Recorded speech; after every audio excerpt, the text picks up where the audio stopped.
in the valley of hope.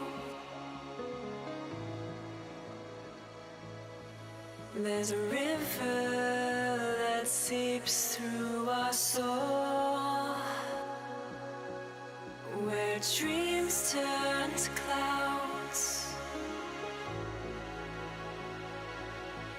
and the ocean steadies the flow. Feel release in mountain peaks, where the earth speaks in tones. Day fades to dusk, yet the stars ignite, guiding us all the way home.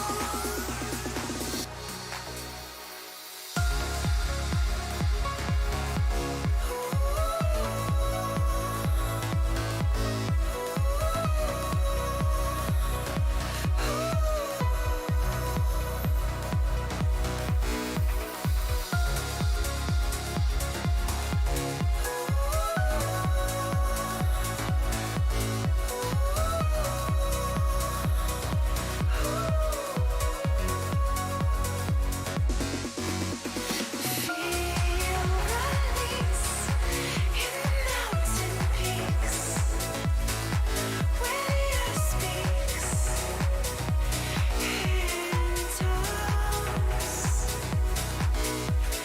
Tears from above, grace of faith,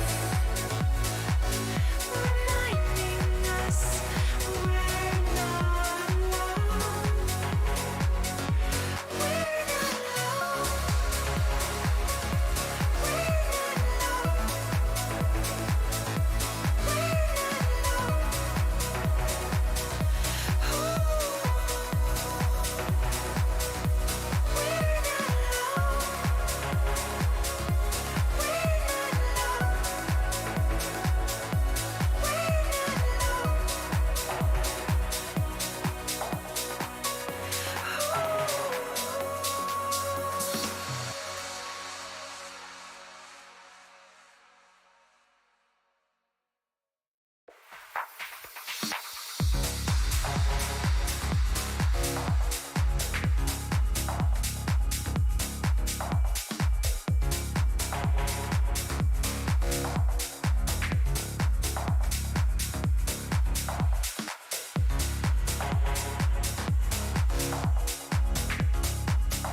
Yo guys, what's up? Welcome along to another live stream here on the Chill Out Flight channel.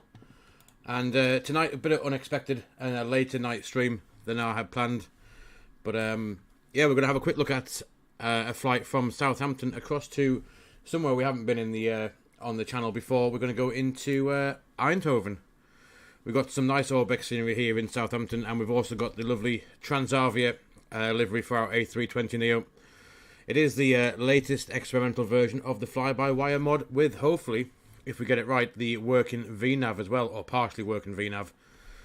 So we'll go out, we'll check that out as well, see how that does on the climb out and the descent into Eindhoven, and depending on the time we may even do the flight back as well, because I've got nothing else planned for the rest of the evening now. So yeah, we're on the ground. Like I said, it's not live time, it is live weather, otherwise it'd just be a dark, boring flight. So yeah, we've got to go set the McDo up. We're going to get the flight plan from SimBrief, which I've made up already, and we're going to get some passengers on, and we'll get a look at the departure out and what else we need to be doing to get our plane underway. So what we'll do is we'll hop into the flight deck, and we'll go and get set up, get a few passengers on, and we'll have a look at this new VNav and all the new little bits and bobs you'll see on the PFD. Now, if you got the latest version of the fly-by-wire mod. So we will go and get cracking. Barry Fox, welcome along. The pizza was very nice. It was a what was it? A Diavola pepperoni with a sourdough base. Very nice. Very nice indeed it was. I feel however, I do have a bit of indigestion after eating that, so I may have to nip and get a Rennie or something very soon. So we'll jump over here into the full screen. There we go. And we'll get set up. You've not been to get fish and chips again, have you, Barry? Let's get the fly pad turned on. We'll hop up on the overhead. Get a few odds and sods turned on. External power. Yeah, pepperoni is absolute killer. It's nice, but it doesn't half give me indigestion. APU's on. We'll arm the emergency lights. Have the nav logo light on. Why not? You may have some at the weekend. Brilliant. IRS's to nav, and we'll go ahead and put the crew supply on and the ground control as well. We may as well also test the APU. That is dinging nicely. We'll do the engine 1. There are the squibs, and engine 2 as well. To be perfectly honest, Barry, ever since I went past 35, literally everything I eat gives me indigestion. I must be a shareholder in Rennie's or Gaviscon or something like that by now. It's absolutely shocking. To be honest, even coffee can give me indigestion in the morning for some reason. Probably not a good thing. So we turn those on, and we're going to brighten up a few screens down here. We'll get the McDo. Now I have, hopefully, as today is new air rack day, we should have, yes we do, new air rack in 24th of March to the 20th of April. Excellent, so that did work. And we'll brighten up the eCam. As it's nice and sunny down here in Southampton at the minute. What time we got the sim set to? The sim is set to 4:30 Zulu. So it should be a evening, I guess evening sunset into Eindhoven when we get there a bit later on. It's not a long flight, it's just under an hour, I reckon, according to the flight plan. But by the time we do the arrival, it'll be slightly longer than that. So we do have Sim Update 8 also installed as well. So hopefully that's going to behave itself, and we're going to have no issues with anything that Microsoft have pumped out in that latest update. Yes. Yeah, pastry is another killer for me as well. That doesn't. My body does not agree with pastry. Oh, that's not what I wanted to press. That one. There we go. Let's go and have a look at the McDo. So we've established a valid air rack, which is good. Let's go back to the menu. Atsu, AOC, and the init press. Yo, Gary, how's it going, buddy? Hope you're doing well. Let's go in here. So we are Transavia 2125 from Southampton across to Eindhoven. 58-minute flying time, not too bad. Like I said, if we get time, we'll do the return trip as well, because both my boys are in bed. My missus is out working until at least 10 o'clock, so I have free reign over as much bandwidth as I want to use to stream this. So, and I get no interruptions either, which is quite nice. So there's the init page. Let's go back and we'll get some payload on as well.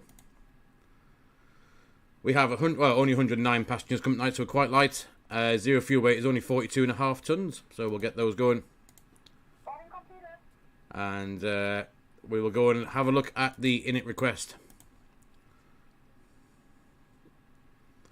There you are, our alternate going to be Amsterdam. Cost index quite high, 59. Cruise, right, the cruise level is very low. I think we might just change that just for tonight. I know it's not a long flight, but 210 for about 40 minutes is quite low. Let's step that up to, we need an odd flight level, so let's go to 2. Let's go to 27. There we go. Let's have that on. And we're going to do the init B. Actually, before we do that, we need to go and get the flight plan.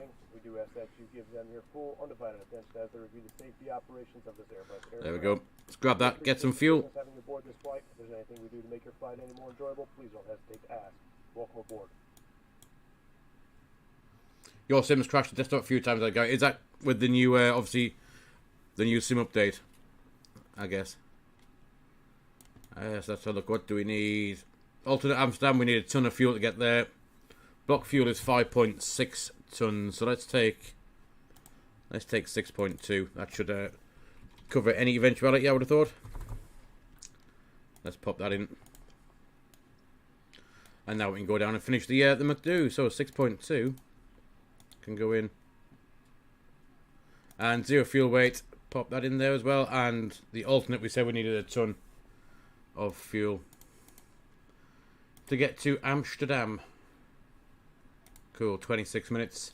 That gives an extra 2.4 tons, an hour and 30 minutes flying time.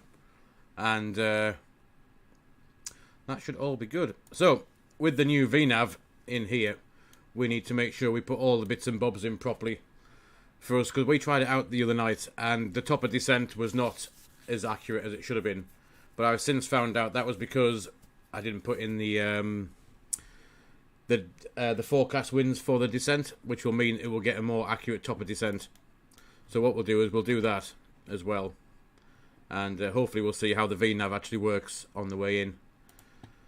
So Southampton departure, we're going to go out off runway, I think 02. Let's have a look again. Yeah, 02. There's no SIDS out Southampton. We're going to go direct to Goodwood, which is there. It is. There's Goodwood. We'll get rid of that discontinuity. And the arrival is going to be ILS 03 into Eindhoven and the Redford 4 Echo arrival, which hopefully will be down here somewhere. Redford 4 Echo, there it is. Right, let's have a look what we're going to do. The arrival's a bit different. There's no Zulu ILS, so we have a Yankee or an X-ray to choose from. So the X-ray will go via Ursel. Do we have that in? Or Oklov? Let's have a look. So we've got Oklov. So IPTAS, SOP, V or Oklov is the options we have for that. So Ursel is going to come from, I mean, that would make more sense coming from the south. If we go here, Ursel again. IPTAS is from the north and the SOP V is from the east. So that's still going to be our best arrival, really. So I'm going to put in no Vias, and we'll do that of our own accord when we get there a bit later on. Redford, and then we got, because we have no arrival in, we're not going to get a top of descent or top of, oh, we might do once we put the rest of the stuff in. We'll go and have a look, see what's going on. Let's set the QNH 1029 and the initial climb out of Southampton, because we haven't got a departure, and we're direct to Goodwood. Let's just see if we can get the charts up for Southampton. Echo Golf Hotel India. Let's have a quick look. SIDS departures to the east, which with this one down to Goodwood VOR. Initial climb on runway 2, climb straight ahead to 2.5 DME from the Southampton VOR, and then after that there is nothing else to concern about. We just got to be not above 2,000 feet by here to 2.5 miles. After that we can get our climb out. So what we'll do is we'll set, let's just set our cruise level for now, which we said was 270. And hopefully this new VNav will stop us. Or maybe it won't, actually.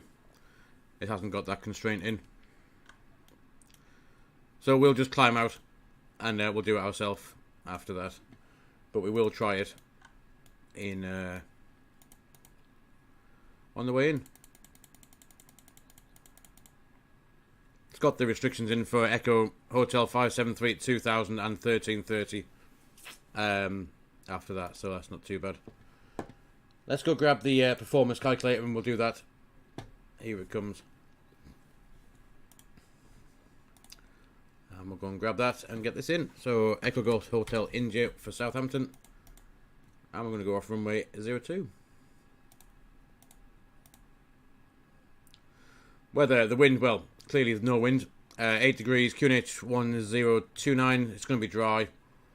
Engine anti-ice, 8 degrees is clear, so we can have that off. And we'll have the takeoff weight. It's going to be 59.8 tons.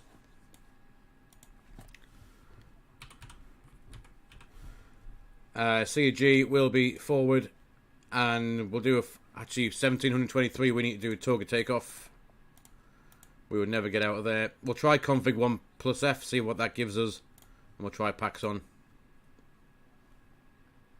Wales are 1-0 up. Oh, excellent! I forgot that was on, to be honest with you. I'll allow you to keep up with the commentary, Gary. You can keep popping the interesting bits and bobs about that in the chat. That'll be quite good.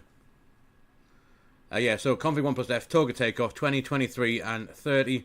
Limitation, again, is going to be takeoff weights. Thrust reduction acceleration, 1031. Engine out is 1031. And the green dot is 205. So let's go and get that in. See, we've got green dot 201, so it's not too far off.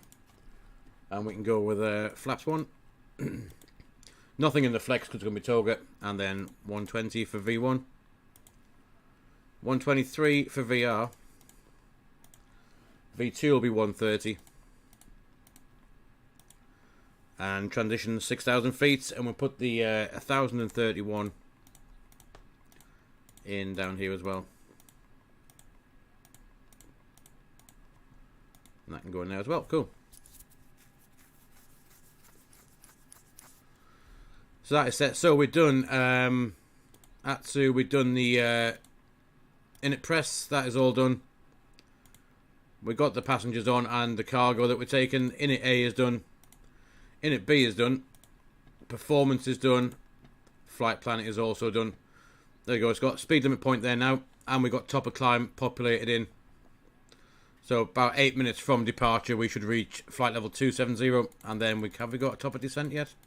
And we have top of descent in there. So what we need to do, as I found out yesterday when we tried this, we do need to grab the flight plan and go into init.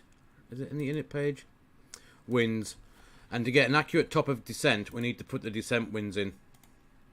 Climb wind, cruise wind, descent wind, which we'll find on our flight plan. Let's just go and grab that and have a quick look. This way, like I said, we should get the accurate winds, accurate top of descent. So, descent winds. So flight level 3, we're not at that high. So we'll start at flight level 200, and we'll put 200, flight level 150 and flight level 100 in as well. So 200, 08 at 8. So it's 080, 8 degrees, and that's flight level 200. And then we got, after that, we got 150, which is 283 at 5. 283 at 5 at flight level 200. And then flight level 150, we have 283 at,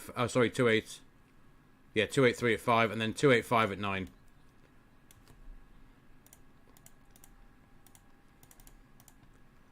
And that's at 150. And then the wind, we need to have flight level 100 wind in, which is going to be 285 at 9 again. I believe, if I'm not, unless I cock that up. And that is flight level 100 wind. There we go. So 150, is that, have I got that right? 150 is 283 at 5. I'll put that in. Ah, that's where I've gone wrong. So this one is, sorry, so I put 2 flight level 200s in. Let's get rid of that. There we go. That makes more sense. So we've got the flight level 100, 200 and flight level 150. That should give us a more accurate top of descent marker, which is there. Cool. Right. I think if we just pop that to plan a second, then we'll just have a skip through and let's see what's going to happen. Goodwood, Ockham, then out to Kobe, Brain, Gasby, Ratlow, Redford. There's Redford. That's the start of the arrival. And then Licto, 2-pack, Iptis, and there we are. That is the arrival in. So we should see there'll be a top of descent marker at some point en route. Let's see if we can spot it anywhere. There it was. So there, just after Hamza, there's our top of descent marker. We'll try that out, see if it works. If not, I'm going to put a ring in anyway, just to see how that works. And there's top of climb. That's where it reckons we're going to level off at flight level 270. The red, the magenta dot that you see there, that is a speed change point. So in theory, that'll be at flight level 100. So we're 250 knots below flight level 100. We'll get to that point where we should be at flight level 100. It'll drop the nose, accelerate away to 290 knots, and then finish the climb out up to the blue arrow just there where we'll level off. But I think apart from that, we've got the fuel, we've got the passengers. We've done all our other bits and bobs. Let's we'll go and close up the doors, and we'll get ourselves underway, I reckon. Hopefully that should have closed a few things off. Or maybe not. Forward door. Thank you. That door shut. The cargo door's going down. And what we'll do is we will pre-plan this pushback. If we grab the charts, where are we at? Stand 3. We're going off runway 12. So it's not. I think we need to come down here, backtrack a little bit. We can't use intersection Alpha, I don't believe. Let's have a quick look. Takeoff run available from Alpha is going to be 1427 meters. I wonder if we just use that 1 second. Just grab that. Just to see, because if we can use that without having to backtrack, then that'll be even better. Just have a quick look. Echo Golf Hotel India. See if we can take that intersection. If not, then runway full length. We want Alpha 1427. Let's just see. Takeoff weight was wasn't very high, was it? It was 59.8.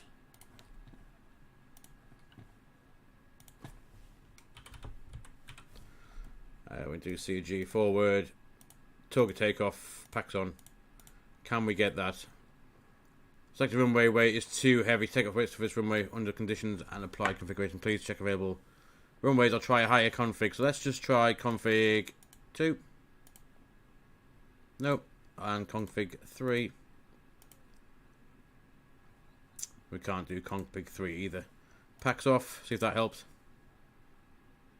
Alright, so packs off. We can do config 3. Yeah, config 3. 20, 22, 27. So let's go with that. And we'll try config 3. It's been a while since we've done a config 3 takeoff. So let's go and put flaps 3. And we'll just change these. 20, 22 and 27. So we want 1, 2, 2. 1, 2, 7. Can go in there. Cool, so we make sure that flaps are definitely at 3 by the time we come to takeoff, or we won't get ourselves off the ground in time. So we can go pre-plan our pushback.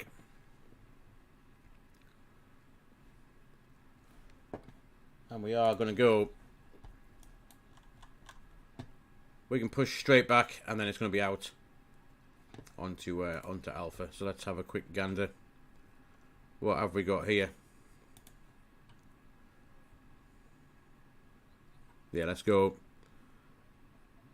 One click there, and we'll go back this way. Being the only way we can push back. Somewhere about there should do the job.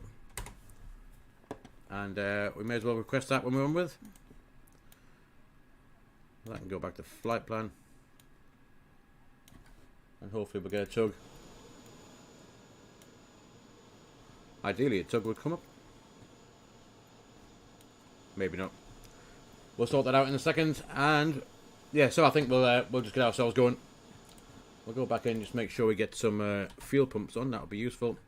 And the APU bleed.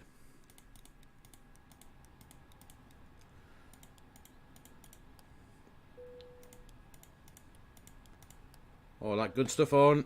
Flight attendants, arm doors, and cross-check. Everything else looks good. So we will, I think we'll just get going if I release the parking brake. Hopefully we'll get on our way. So we'll go and start engine number 2. That can disappear.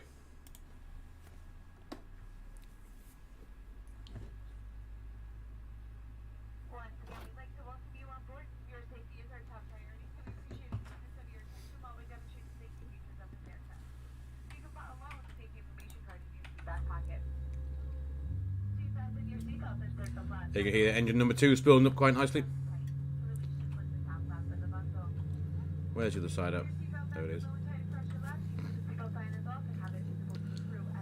The advantage of that pushback tool now for MSFS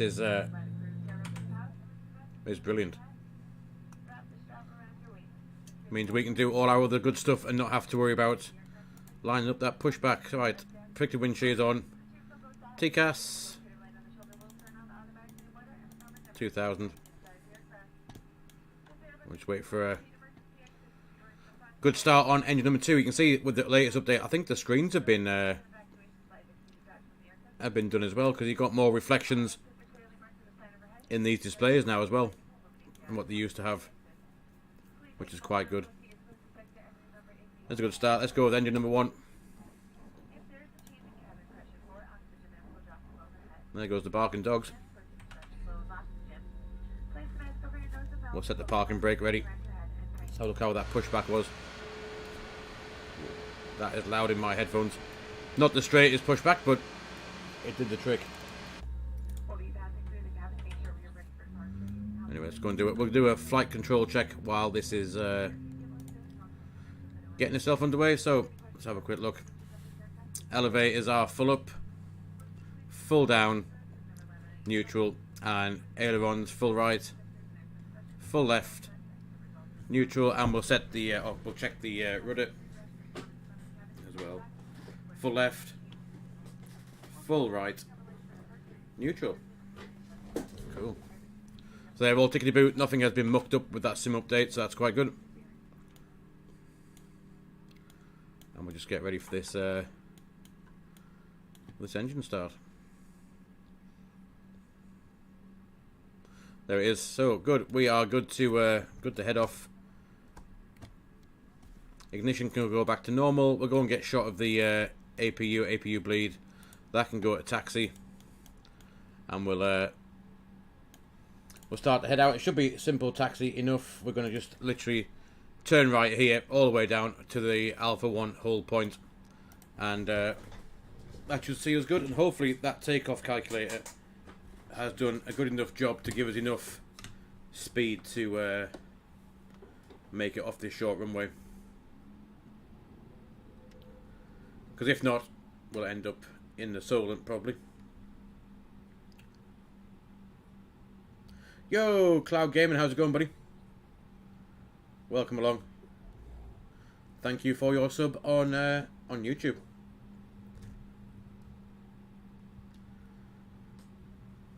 We'll head out to the right. And I reckon as we go, we haven't got far to go, we'll start... ooh, it's a bit more sensitive than normal. Flaps 2, 3. There they go.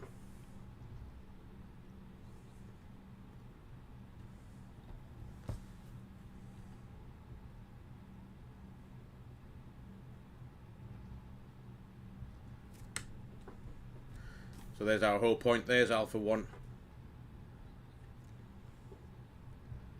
And like I said, if that takeoff calculator has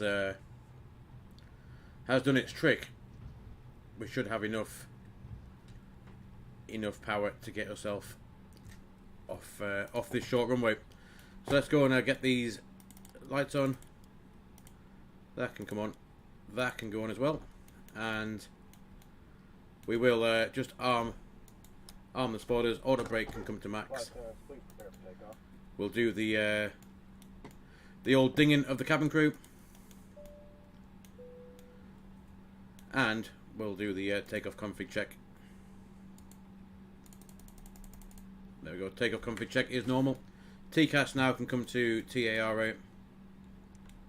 We'll just double check that rudder trim is at 0. Oh, flight deck door. Always forget about that. And I think we're going line up and we'll get ourselves away.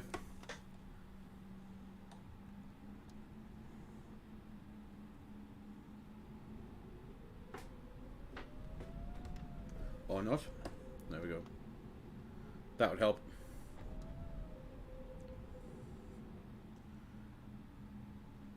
So we got 1,400 meters to get ourselves off the ground.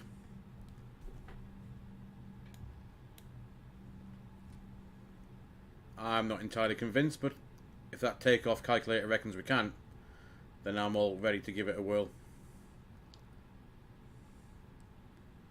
So we're going to stop there. Don't use too much runway up by mucking around, but I think everything else is good. So we are V speeds 120, 127, auto brake max, climb nav 1 FD2, 2000. Flight level 270 sets, QNH 1029, and we got auto brake max. Signs are on, cabins advised, spoilers are armed, flaps are at config 3, and takeoff config is normal. So if you're ready, guys, let's go to Eindhoven. We'll spool up 50% M1. There it is. And then Mantoga SRS. Auto thrust armed in blue.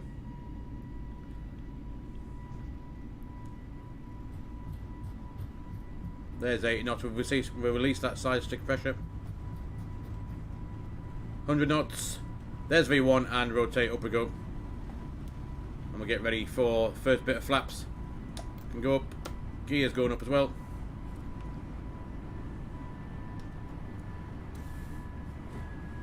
So we did manage to get out.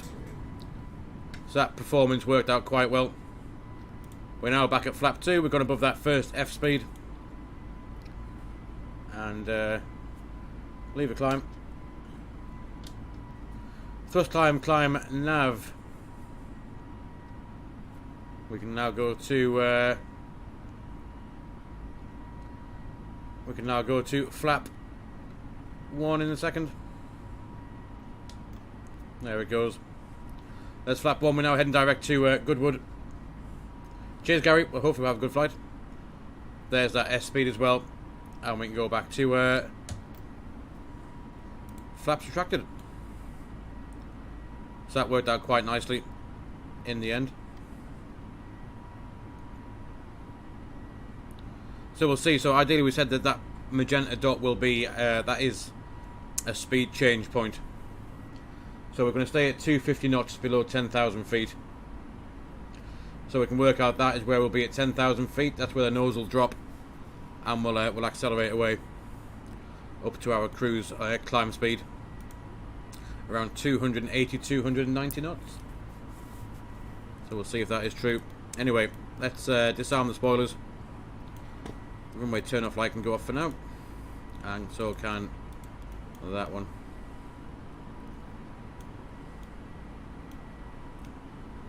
So yeah, so we'll see if this works out, whether that is actually 10,000 feet.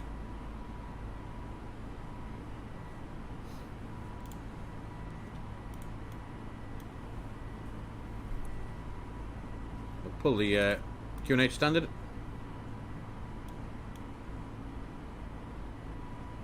As we keep a check out, let's have a quick look out the window.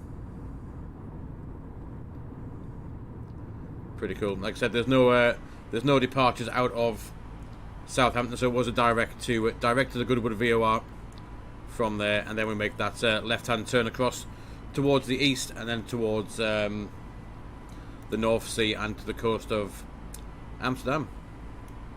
Our descent will start over the North Sea, which will be quite cool. Just tidy up that a second. You can see that's what we're doing. No departure, direct to Goodwood. Left hand turn, we'll head towards London and then across out of the east coast. Start our descent literally halfway between the UK and the Netherlands, and that'll be the descent. And we will also, obviously, like I said, depending on the time, we'll probably get the return trip in as well. There we go, there's that speed change. Flight level 100, bang on that magenta dot. the nose is now dipped and we're going off to 290 knots. So the first part of VNAV on the way out of there has seemed to have done its trick. Quite cool. So we can get those off. Landing lights can come off and the seatbelt sign. So that's quite cool, actually. What we'll do is not a very long flight. What we've got, 240 odd miles to the threshold, 305 track miles if we fly the full arrival. What we'll do is I'm going to put my top of descent marker in as well, and we'll see how they match up shortly to see if they the top of descent and what the Airbus and the fly-by-wire VNAV reckon are the same.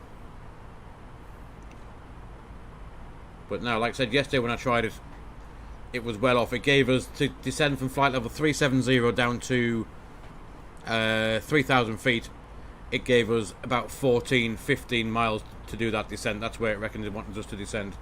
So we'll see if it's worked itself into something useful. Because if we check the arrival into Eindhoven, there's Redford. We're going to come in this way. Excuse me.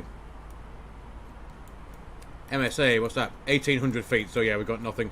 So I'm assuming we're going to do. We said we're going to do the X-ray arrival in, which is this. The initial approach. Let's go and grab the other bits of the chart into here. Where would that be? 03. So Ursula is going to be at 2,000 feet. It's going to be our initial approach. What's that one for? Military. We don't want that. So there's the initial fix. There's the runway there. This is where we're going to be coming from, more or less. Even though that's not in our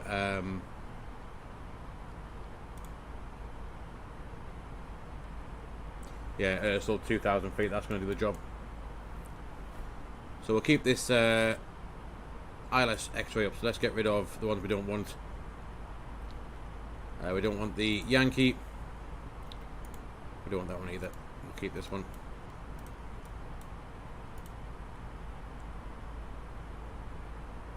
That's the initial page, and there's the TCAS traffic. Where was that at? There's no traffic there, was there?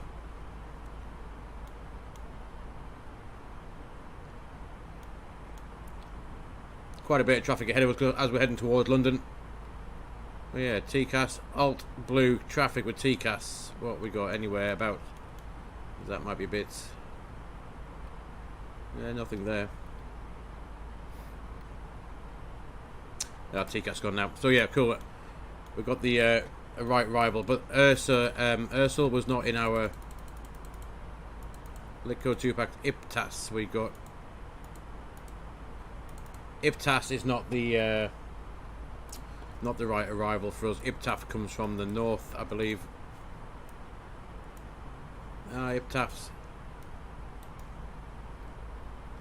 That is because that's got us coming into the wrong runway. That'll be why. Redford. Right, we might have to sort out this arrival in a minute, because yeah, we're going to come in this way. Oh no, 03. That's right. Yeah, 03. What am I on about? Redford 2-pack, IPTAS, then EHEH, and then in 03. That makes sense, actually. Ignore what I've just said. That makes perfect sense to what we're doing. Makes perfect sense. So top of climb 27. There's the blue level off arrow. We should be not too far off that. Pretty good. I'm just going to grab the thingy. We'll knock that down in a sec. Like I said, we haven't got long on this way out. We'll get a bit of music on. And we will have a look at the arrival in a minute. Yeah, we should be heading towards, I think this should be, we're getting towards London, and then after that, the exciting stuff starts. London just to the north of us now. So somewhere, I'm assuming that'll be Heathrow. Let me see. Yeah.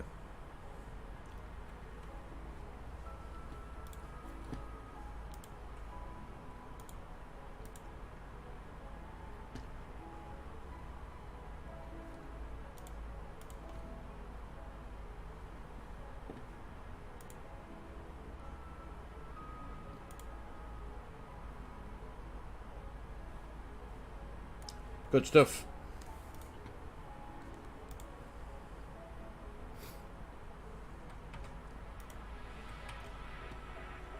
Speed out start.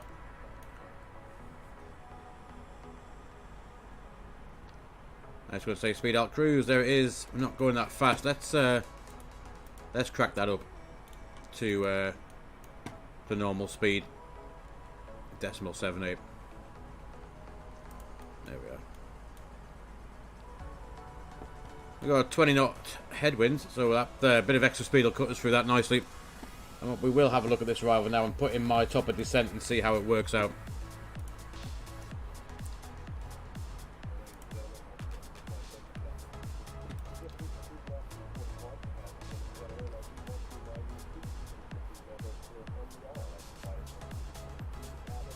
So, it's 2,000 feet at Ursel.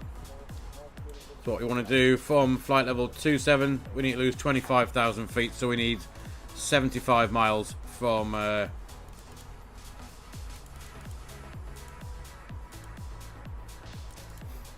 actually this is still not right. I think I must have done something wrong here. I think I put the wrong in. Eindhoven, Netherlands, that's right. ILS X-ray or localizer X-ray 03. We have 03 in there, but clearly not the right arrival. Just go back here. 03. Redfoot 4 Alpha. Sorry, 4 Echo. What's going to be? Redfoot 4 Echo. Via.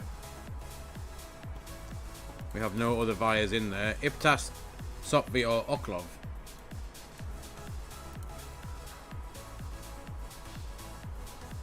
So there's Iptas. And then in.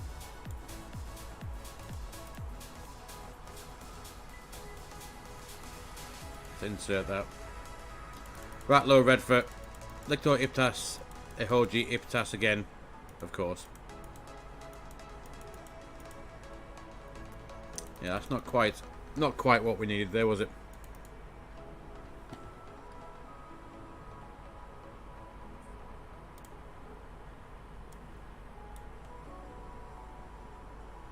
We do have. Where is Iptas? See, that's the Iptas 2 Delta arrival.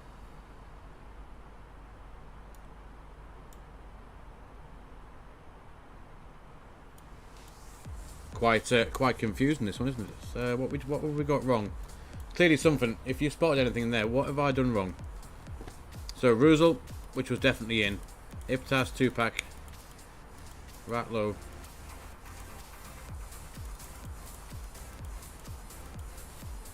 We have 2 Iptas. Let's get rid of one of those.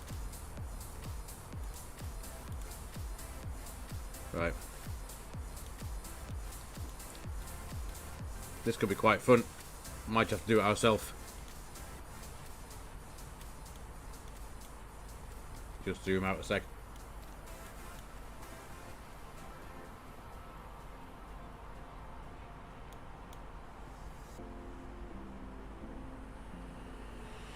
Happiness, is it truly meant to last forever?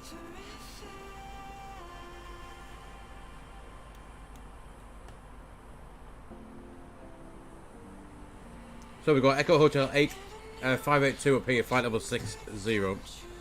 4,000 feet is there. Roosevelt 4,000 feet. I'm going to draw an extended descent line and vector ourselves in, I think. It's going to be the best plan for this. So we put in Echo Hotel 03. And then we'll get the reciprocal of 03 213.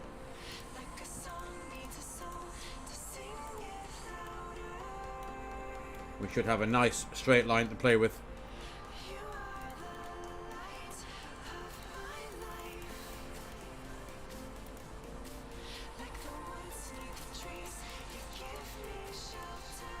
There we go. So that's the extended centre line. We can fly to that now and vector ourselves in, which will be fine. We just need to work out top of descent. Russell is going to be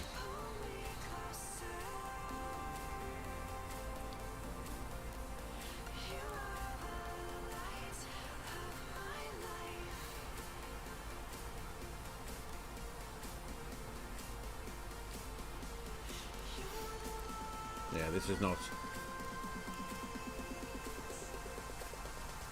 That's for runway 23, isn't it? That's not the right chart.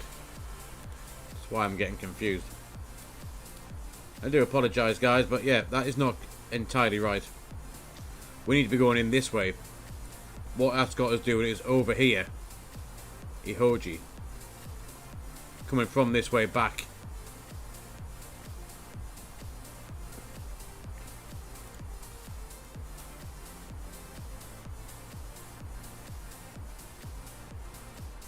Let's go and make an extra waypoint. We're going to put Ursula in. That's going to be before. Yeah,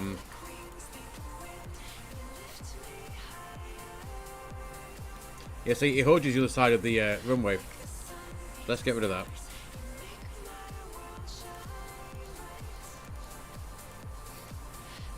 EGHI. Let's get rid of that.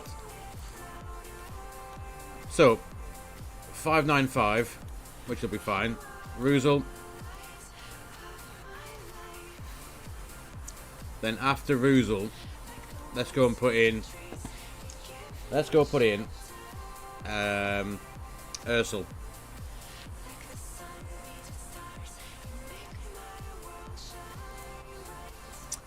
Ursula after Russell. That's gonna go in there. Red for Ursula, and then on the ILS. After that, we can get rid of this, and then 853. Sorry, 583, and that'll take us into the ILS. That should make more sense. That is a very complicated way of saying that was a bit of a mess. Licto, top of descent, 2-pack IPTAS, and then we head south. That's better. And this bit, because we're going too fast, it can't compute the. We can't fly at 320 knots around this arrival, hence the reason why that is all bent out of whack. But when we start slowing down, that'll make more sense, and that's what we're going to do. Which means now we can go back to the flight plan, go to Cobby, and we'll put in Ursula as a fix, and that way we can 27, yeah, 50, 75 miles out will be our top of descent. And then, hey presto, I think we sorted that out. See where that top of drop is and our top of drop. Let's just there it is. A little bit different. There's the Airbus's top of descent. There's our top of descent. It's a little bit out. But we'll see. We'll see what happens. That should hopefully come good shortly. Right, that certainly took a little bit of doing. Top of drop is about 100 miles out now, so I'm glad that is all sorted out.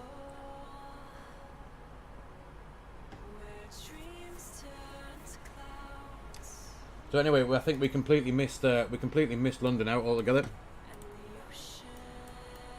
Yeah, we're now heading towards the east coast.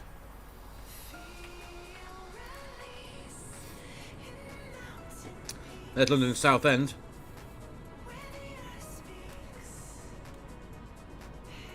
See, just down there.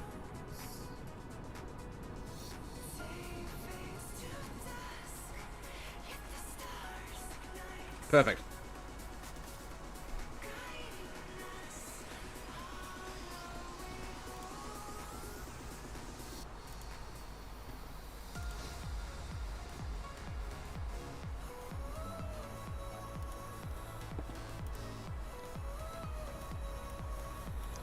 Let's pop that back on engines. Make sure we got enough fuel.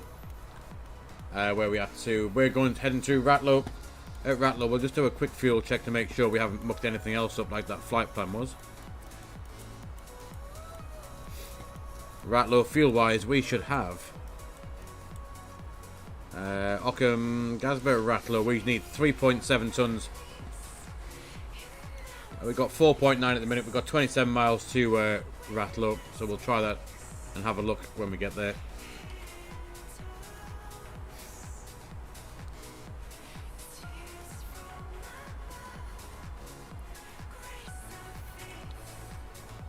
Don't know if any of you guys seen today was the release of the Rotate MD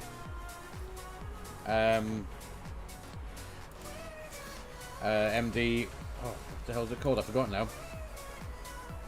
Literally just been watching the stream of it. How can I have forgotten what it's called? The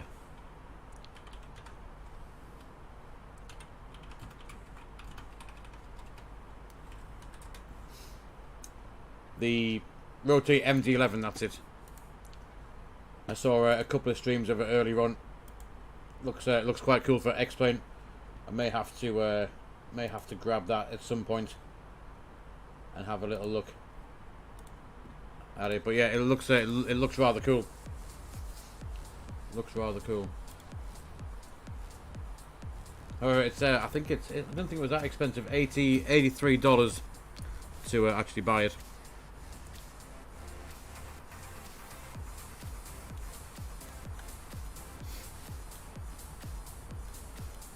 So I just don't need to check for that top of descent to work properly.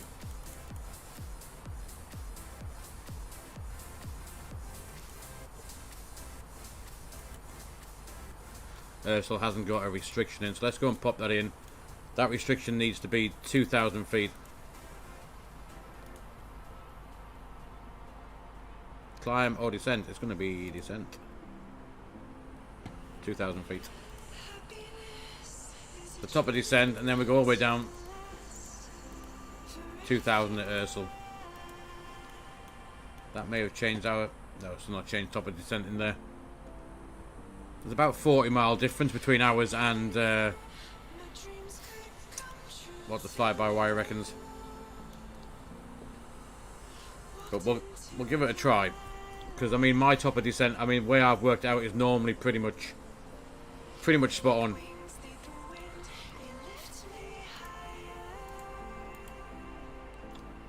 That one's destination data. Let's have a quick look at the weather anyway down into Eindhoven. Weather is nice. No clouds detected. 10 degrees. Winds from the north at 5 knots. QNH 1029. What does blue mean? Anyone know what blue means? Good visibility. And that was at 25 Zulu. Quite chilly back in Southampton a bit later on. We will do the... Like I said, well, I think we will do the return trip back. It's only 9 o'clock.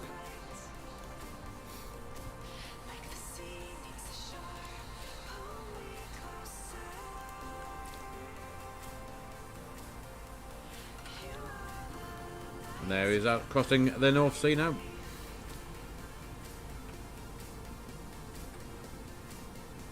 Pretty cool. You want a quick look at our Transavia? There it is. Awesome.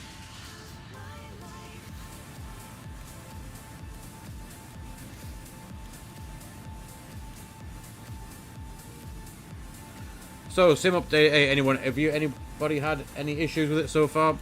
Mine seems pretty stable, nice and smooth. There's no stuttering or anything like that. It's as smooth as spreadable Lurpak.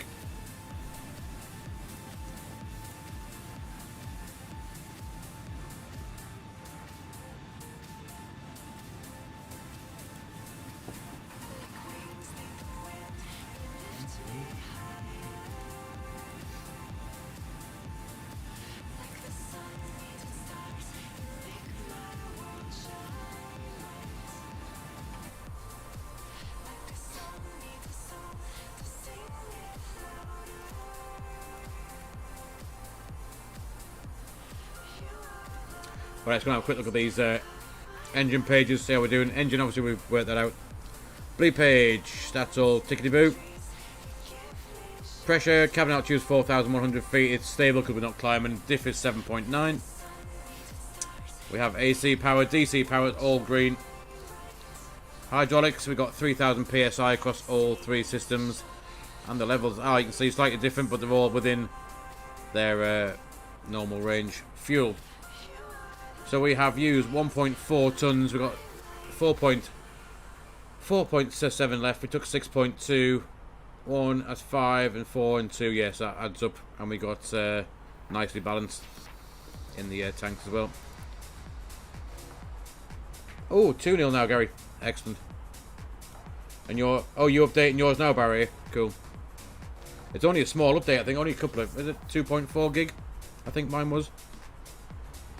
APU is obviously offline. Condition nice and toasty in the cabin. Doors are all shut. No one's trying to jump out. We haven't driven over Chelsea Street to get your wheels nicked, so they're still there. Or flown over Chelsea Street. Only joking, Barry. And then the flight controls are all good, and system status is normal.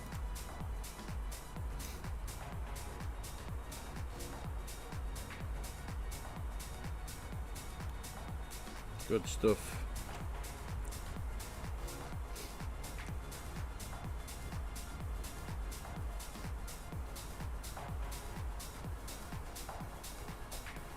Bale got both, did he?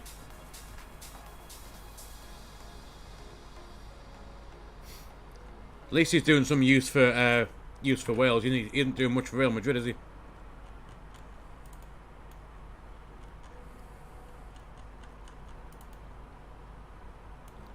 Especially after they got thumped by Barcelona over the weekend.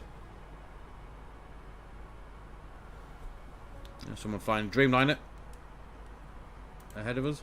So, top of drop is... Where's top of drop? 40 miles. Right. As I mentioned earlier on, and Barry will also have heard, I had a pizza for tea, and I've got wicked indigestion, so I'm going to have to go and grab a Rennie or a Gaviscon or something like that. I'll be back in just 2 minutes once I've settled the acid down in my stomach, so I'll leave you with a nice little view off the nose, and I'll be back just in 2 minutes.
Yo, guys, that's better. 2 rennies later on. Hopefully that should sort us out. However, I feel I may need more. There is the coast of the Netherlands coming up. So their top of drop now is less than 10 miles. We're going to go and pop in. Start to slow it. We'll put that back to managed speed for the descent. And then we'll go down. Flight level 100 to begin with.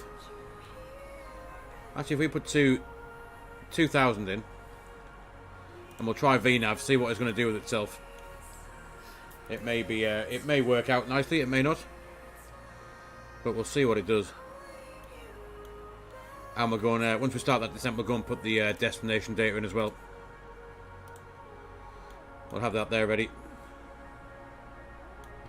As we cross. That top of drop.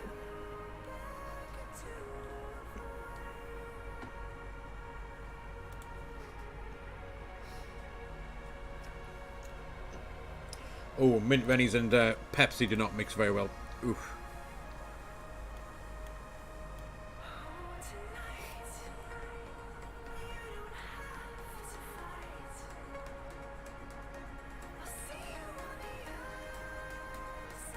There it is. There is top of drop. Let's try it in managed descent. Just see what happens. There we go. Thrust idle descent, alt magenta 6,000, flight level 600. You see now on the PFD, there's the speed brackets. So it'll pitch down to keep the vertical speed to keep us at a vertical speed to get us to flight level 60 by that waypoint.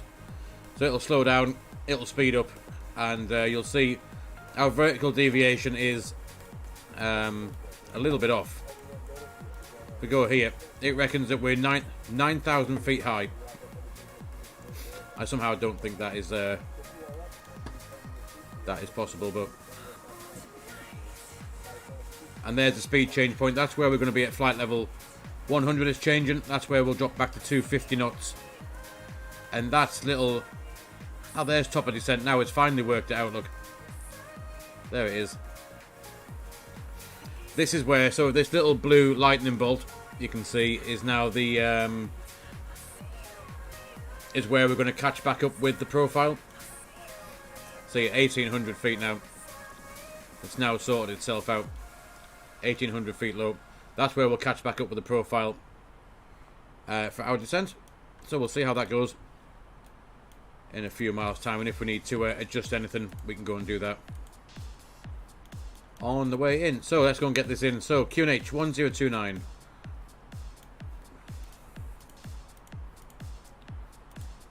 Temperature was 10 degrees. And the wind is directly from the north at 5 knots.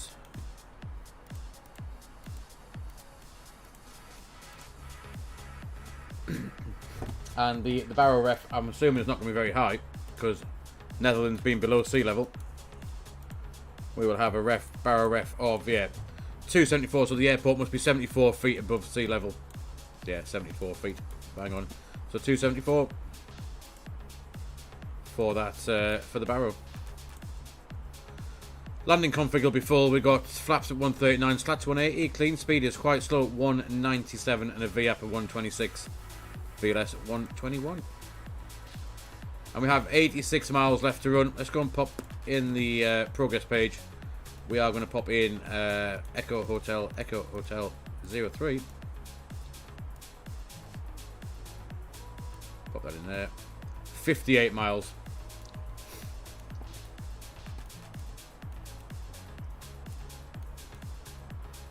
And as you can see, we're 800 feet low now. Nothing too exciting. That's where we're going to catch up. And this is where we'll start the descent further down. Ooh. Why is that stuttered? Please don't crash. Ah, there we go. Good stuff. If we have a check on the map and see how we're progressing now, we should be... There we are. That is where we are.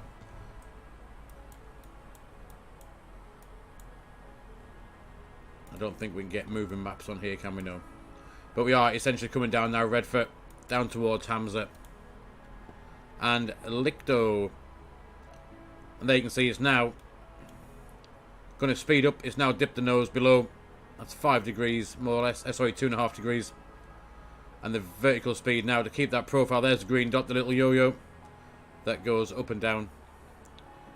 3,000 feet per minute just to catch up now for 6,000 just after Iptas.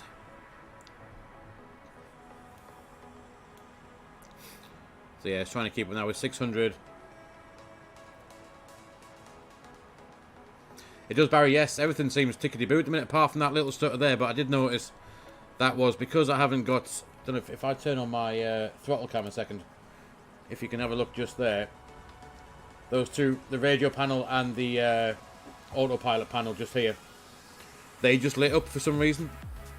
And as soon as they lit up, the sim stuttered. But now they've gone back off again. It's smooth, so I'm not sure what that's all about. May have to look into that.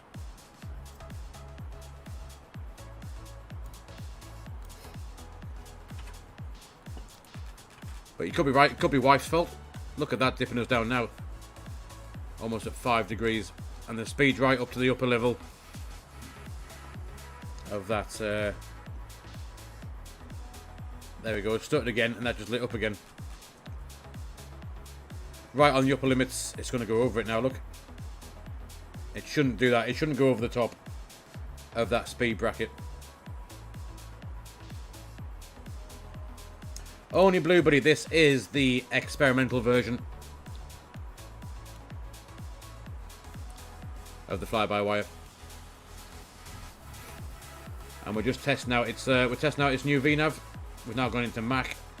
We don't want that really. Let's go back to speed. There we are, we're going to catch up that profile. There's a speed change now. That'll be at 10,000 feet. Yo, Landon, buddy. Welcome along. Hope you're doing well.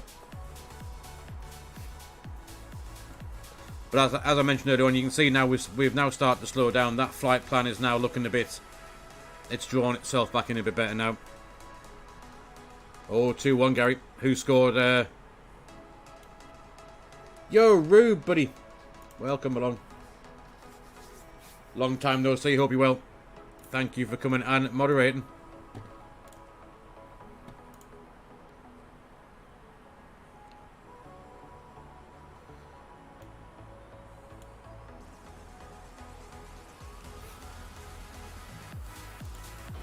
Now there's our look at the view for that. How cool does that look? We are quite nose down. And taking a dive to the left. Hopefully we should be doing that. Yes, we should.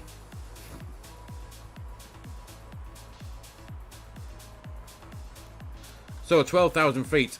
We need 36 miles roughly. We have 32. So VNav is doing its thing. Landon, very good. How are you, buddy? The Transavia Curse 320. Well, yeah. It's behaving itself so far. So far, so good.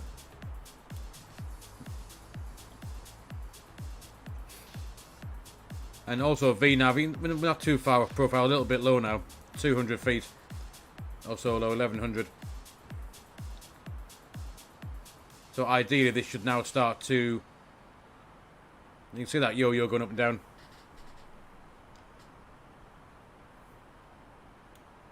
"25 minutes left, Gary." That's, I'm going to just, actually on my other screen, I'm going to bring up Sky Sports and just...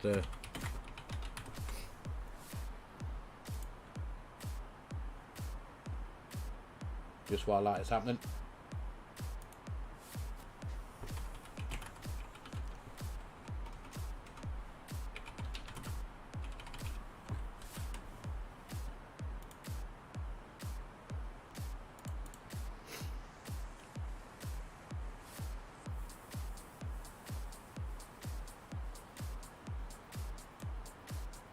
So full-time Serbia beat Hungary.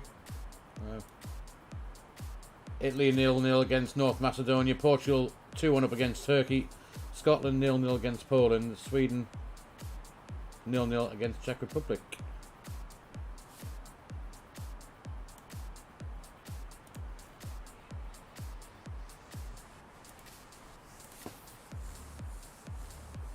If it flies, it's good. That's right, Ruby. Yeah, exactly. Exactly. So we're now still on the profile, slowing down to 250 knots. You can see the speed brackets are now changed to 250 being the upper limit. And it will should hopefully now... It is 20 knots, or roughly between 10 and 20 knots above your maximum speed limit, and then 20 knots below as well. So it'll keep you in between 40 knots difference, roughly. There's 230, there's 250. You can see there's a 20 knots speed bracket for that.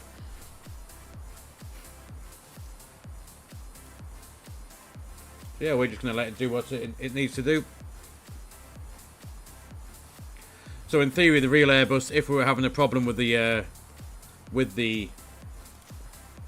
VNAV, it will come up saying drag required, or more drag, down here and across the top, which would mean we need to intervene with some speed brakes or something like that. But yeah, we'll just let it do what it's doing and see how that works out.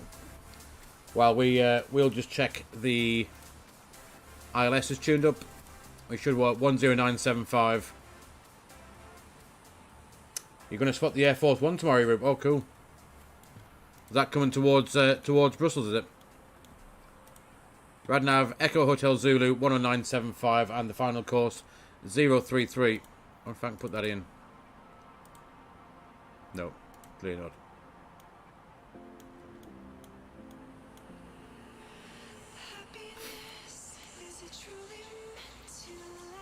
So that's got an amber circle around that. They reckon it's not going to meet, in the current configuration, that is not going to meet flight level 60 there.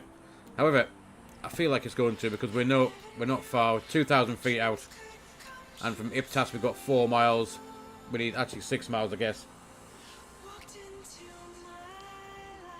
Oh, of course he is only blue. Yes, I did see that on the news earlier on. So yeah, so that reckons we're not going to make it. So if we give that bit of speed brake, just to help it out, that should get us down to... I wonder why it's having an issue with that. So yeah, it reckons we're going to be IPTAS 517. So I mean, that's fine. So the speed brake can go away. Actually, to be fair, we don't need that. It's made that restriction quite happily. And we'll get the ILS up ready. Ignore that. That is not the right ILS ident yet. We need Echo Hotel Zulu in there, so we're not going to do anything with that. Speed arc constraint, 6,000 feet.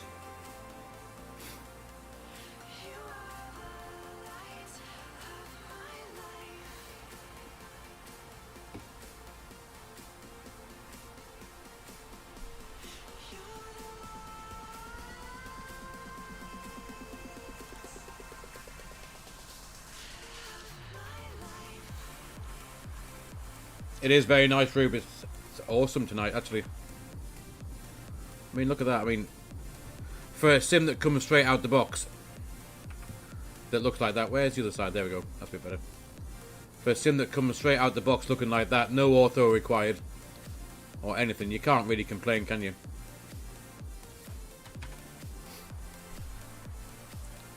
There you go, 4,000 feet now set, and we start the descent again.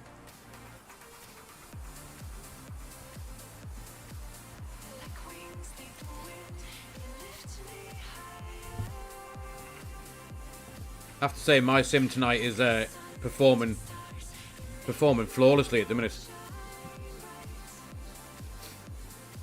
And to be fair, apart from the other night when there was one or two stutters, I think it's only because I've now started using the MSFS add-on linker, which is that's true. Good computer and Wi-Fi you sorted, aren't you, Rube? Yeah, now I've started using that MSFS linker. There is where's it gone? Anyway, to stop me, because I've got 113 gig of add-ons, and it was trying to load all that in, and obviously it wasn't too happy with all that. But since I just add in the 2 airports and the livery and the aircraft I want to use, it seems to be much happier. Yeah, I don't know if you've seen it, Rube. It's on Flightsim.to. It's a free download. And you can just... It keeps saying I've got it open somewhere. Where's it at? Yes, yes. So this thing, I'll show you quickly just before we land. We'll just do that. We'll set the QNH. Yeah, so if you see this stuff, I've got them all in folders here now. All the scenery, all the liveries and whatever else. You just pick what you want and it puts it in as a link into your community folder. So it only loads the 2. So I've got Eindhoven loaded in and Southampton, along with the 320 Neo, the pushback and the CRJ. And you just add the ones in. So if we go and fly somewhere else, we'll take these 2 airports out and just add the airports in that we want. So we just need to quickly get down. We'll get the lock, that, and that. But yeah, we're not far now.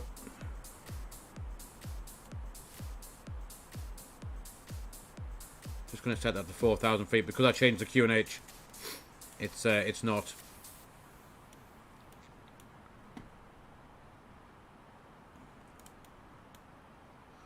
It's not captured that 4,000 feet, so we just need to make sure, because if you do change the QNH and the TCAS traffic, clear a conflict. So go, let's we'll start getting some flaps out. Actually, you know what we haven't done after all of that excitement. Oh, it has started the descent phase. Sorry, approach phase. We need some speed brake out, otherwise we're going to be massively fast. Massively fast. And because of all of that, we haven't got lights on. There we go.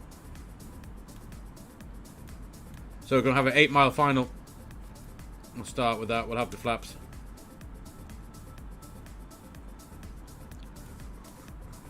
So runway length into Eindhoven is not very... Is it long? Let's have a quick look. Runway length 3,000 meters, so we can have low auto brake, and we'll just roll right to the end, Lima 2. So yeah, we'll have low auto brake. There is lock start. We'll have flap 2. And as usual, we'll get rid of the music. We'll up the sim volume for the arrival. There we go. So that worked out quite well. That's the VNAV worked well. 7 miles. We are at flap 2. QNH set 1029. There is the runway.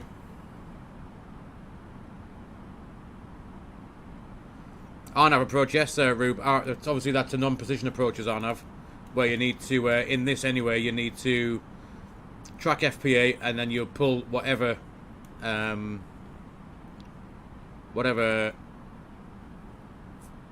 descent angle that you'd need. We are very high. I feel that we're not going to be down quick enough for this. Let's just try. I don't think we're going to make... Yeah, we need to be at 2,000 feet. Well above the glide slope. This could be a go around and we'll try again, I think, in a minute. We're not going to be down there in time. I don't think we can catch it up. Let's just have a little look. See if we can. We should have got the glide slope at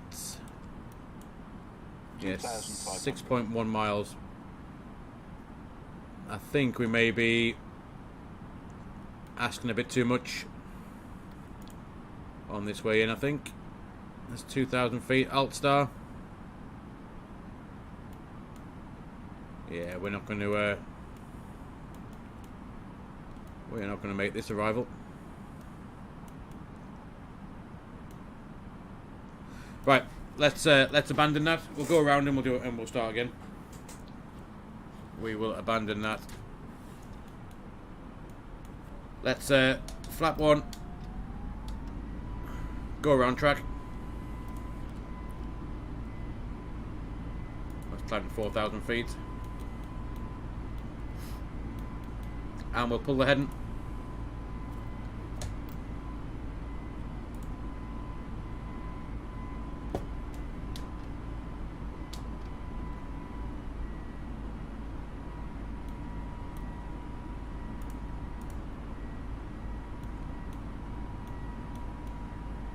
There you go, there's 4,000 feet level off. And yeah, we'll just fly straight ahead. We'll vector ourselves round again and we'll try again. Oh, 79 FPS. Nice one, Barry. There's 4,000 feet. And we'll go back here. Flight plan. Speed. I'll just increase that to 250 knots for now.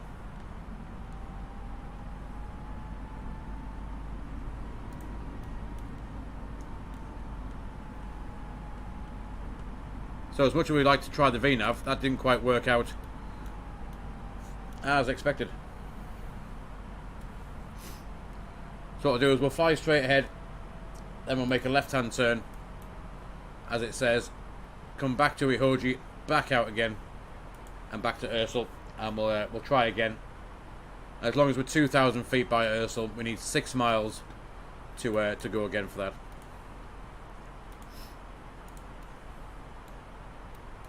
Oh, that's a broken McDo.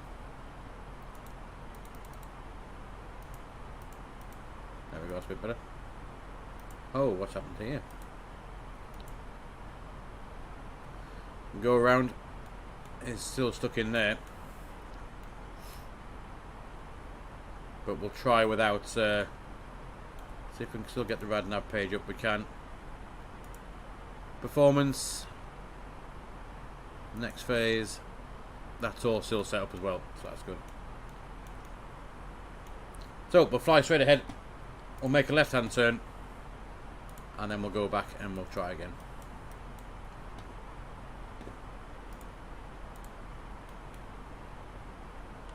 Let's start doing that now. We'll head north for the time being, and we can take in the sights of Eindhoven again.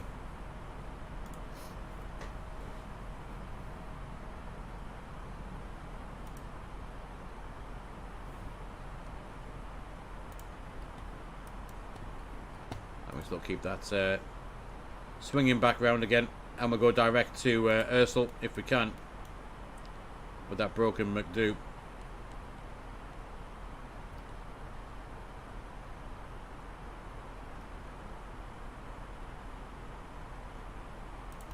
Let's see if we can get a direct anywhere in. Direct to Ursel. Is that one? Ursel? No. The McDo exactly, Rube. Right, where are we going? So we can't get a direct in for some reason. In it.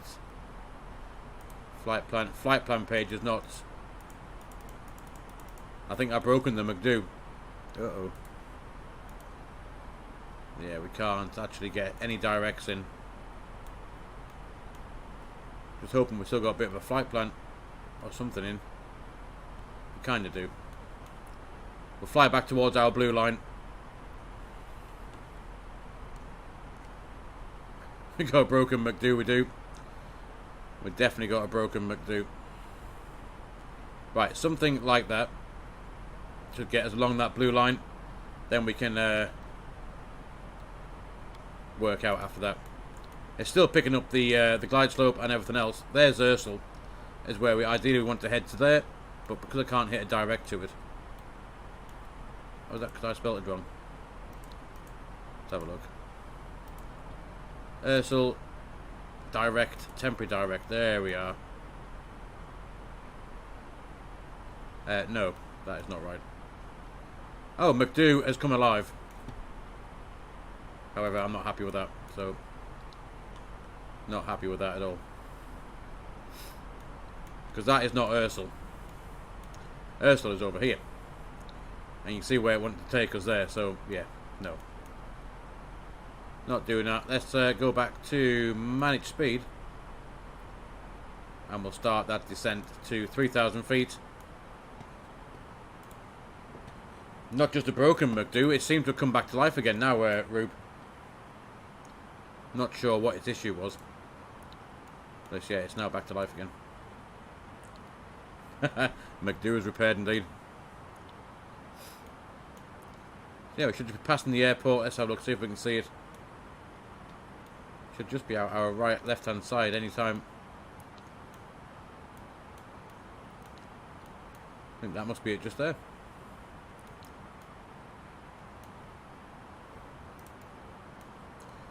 The McDo is McPood.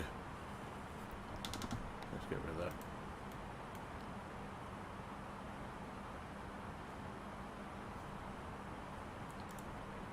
Perfect. Right.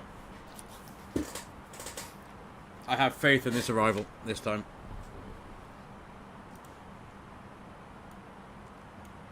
We will activate the approach phase again, so we can slow down.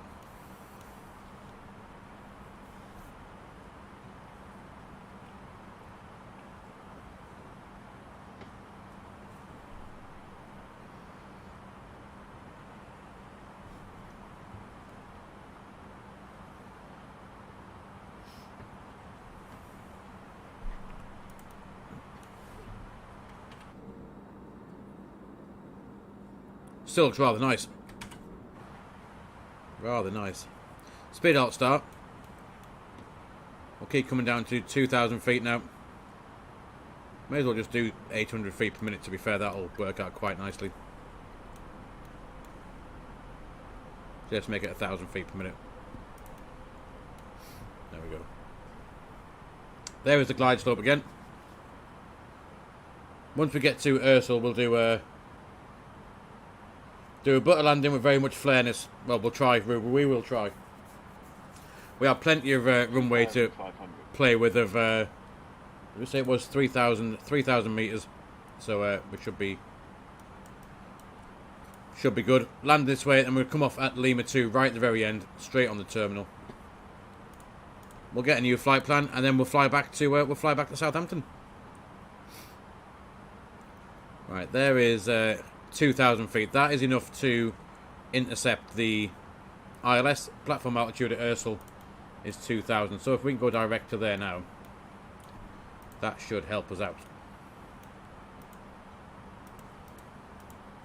Ursel, direct. Insert what we're going to get now. No. No, no, no, no, no. Still not quite right. We're going to keep it on the heading. Keep it on the heading. We'll arm the that, and that. I'm just going to keep swinging that round now. Intercept that blue dashed line. We'll take flap 1. And we'll just fire this ourselves. Arm the spoilers. Low auto brake. There we go. Swing it round.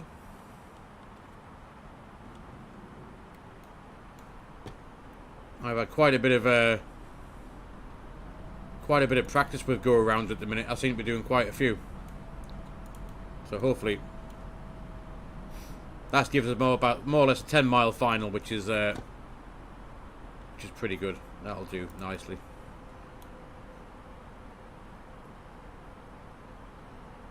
McDo, yeah, it's. I think it's got a little bit of an upset stomach, shall we say, has the McDo. It's had too many McDonald's, I think. So we'll fly straight ahead now. 180 knots, 9.5 miles. We can ding dong the cabin.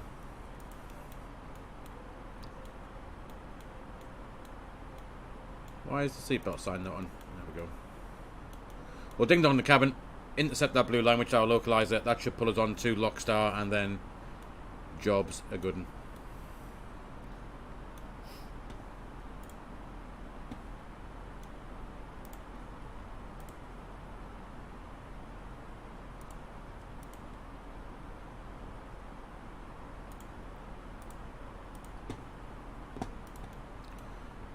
we go. So we are, yeah, flap 1. Let's, we'll take flap 2 as we make the turn.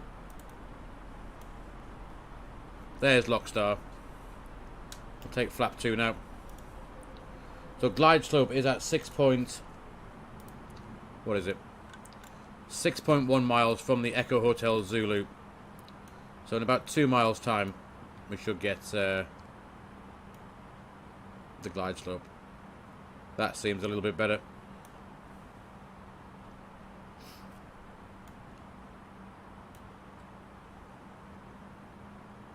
There's a plane on a final as well.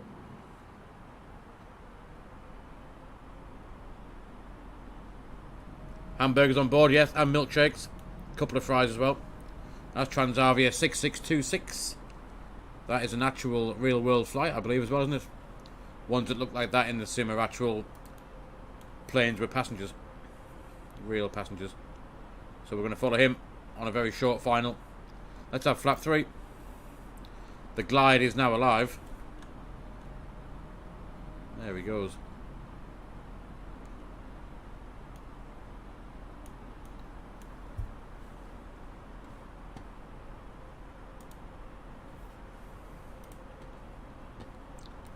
Let's shift that over there.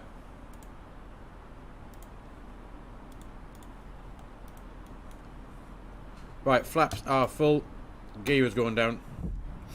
There's glide slope start. There we go. Perfect.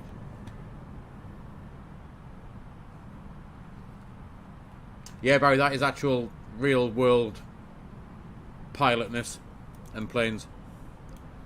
If you grab Flight Radar 24 and have a look up for that flight, it will just be landing now, actually in real life, into Eindhoven, which is quite cool. Right, let's get that over there.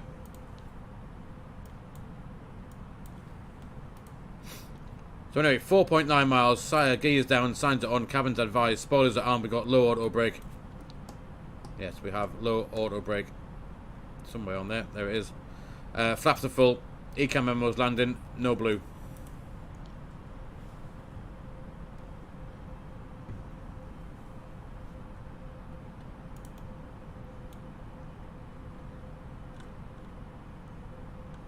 Hopefully he's got himself out the way. Otherwise, he's going to be getting a Geordie pilot chasing him down the runway.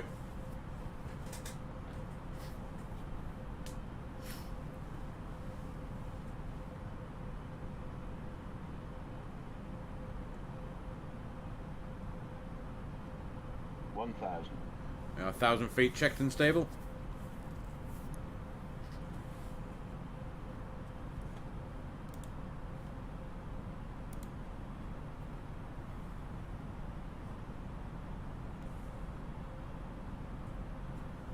Get my feet on the rudder pedals.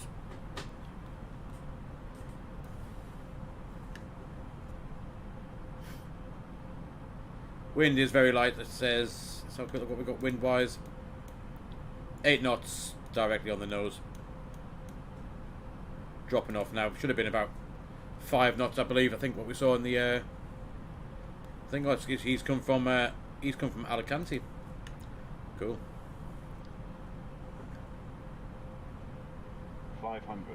500 feet, good stuff. We're all looking good now.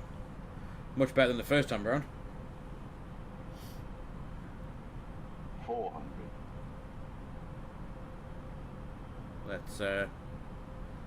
Let's see if we can get a lure pack. 300. 100 above.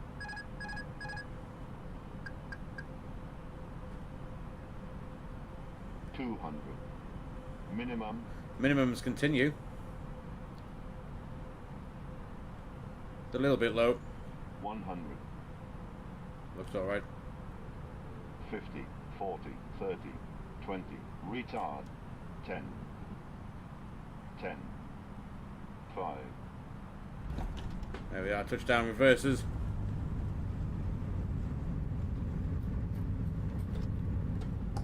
Take that off and let us roll out to the end. There we go, welcome down to Eindhoven. First time on the stream. The second approach obviously could be mucked up the first one, but we can just we will roll out to the end now, all the way down to Lima 2.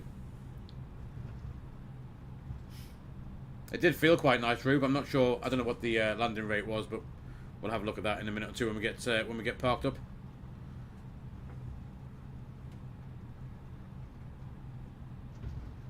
I certainly flared quite well, seeing as that guy had to. I've seen the call outs were showing 10 feet a couple of times. We're going to catch up the real life Transavia flight as well. There he is. Minus 230 was it? We'll see. He's going to vacate the same place that we want to vacate. How cool is that? Let's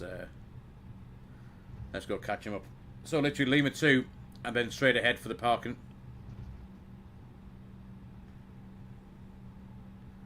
Ah, what's happening there? That's better. We just cut the corner a little bit.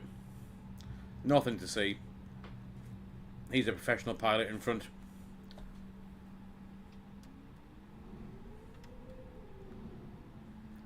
Like I said, this is freeware scenery for Eindhoven from Flightsim.to. Looked rather nice when I downloaded it earlier on. Oh, and he's disappeared. We'll stop there. Let's go and turn some lights off. If I can see them. There we go. That can come at taxi. And we'll start the APU. We'll just brighten up a little bit. Cool. APU is up and running. We'll go and get a stand. In fact, we can probably go straight ahead.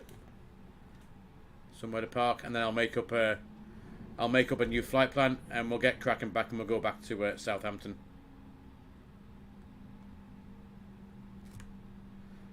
His McDo might be broken as well. Yes, you're probably right there, Rube.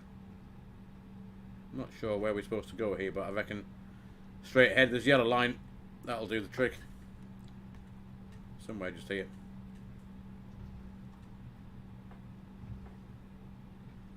And we'll stop there. Sierra 6. Parking brake is on. We'll just wait for that APU to become available, which is 82%. And let's have a quick look outside, see how the parking was. It was a bit of a dodgy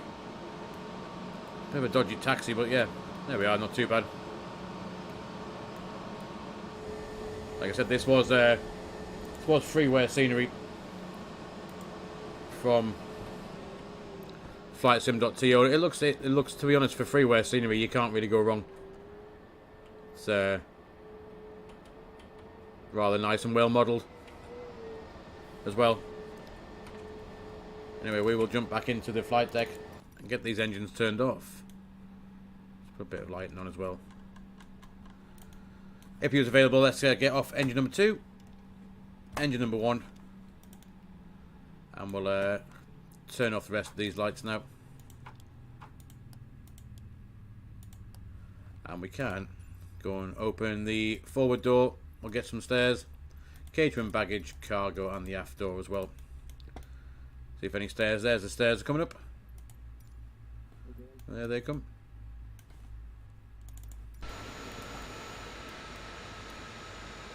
Cool stuff. So what we'll do is, I'll take a quick 5-minute break. I'm going to knock up a new flight plan, and we'll do the turnaround. We'll go back across to Southampton. So we'll leave that there. I'll put the music back on. I'll just turn this sim volume down just a smidgen, like that. And yeah, let's hit the play button. No worries, Barry. Thanks for coming along, mate. Hope to see you again. See you again next time. So yeah, I'll leave that there, and that kind of type of view, and I'll see you all in about 5 minutes' time. Like I said, just want to knock up a new flight plan, and we'll get ourselves going again for the next leg of this trip. So I'll see you all in just about 5 minutes. Rube, no worries, buddy. Hope you do well in the exam tomorrow. Thanks for coming along.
Yo guys, I'm back, as you can tell.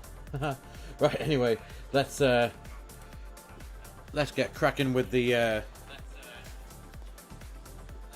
the return trip back to Southampton. I have knocked up a new flight plan. We'll just change the overlay quickly, and we'll get ourselves up and running again for the return trip. Should be airtime 49 minutes, not a long flight. We've got a bit of a tailwind on the way back as well, which is quite nice. Just copy that over into there, and we'll just change this to 21.26.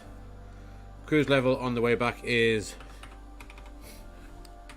240, so that should have updated on the screen for you there. So we'll jump back in the flight deck, and we'll get ourselves going. So we'll hop and do the usual stuff McDo if this works. ATSU, AOC menu, and we'll do the unit press, and we'll grab that. There we go. 50 minutes flying time from Eindhoven down to Southampton. We'll go back, get some payload in, and we'll request that. We got 164 going back to Southampton, which is good stuff. And we'll do the init request as well. Our alternate is going to be London Heathrow. Cost index of 5, flight level 240 for the cruise. And we'll go and grab the updated flight plan in the EFB. There we are. Into Southampton, we got light winds, 1 knot, 7 degrees, QNH 1029, and back out of here we got 1029, 9 degrees, no clouds detected. And again, light winds just from the north at 4 knots as well. So we'll go and grab the fuel that we need for this. So block fuel need 5.2. So we'll go and get let's get 6 tons for the way back. That is loaded in, which is good, and we're going to finish the setup.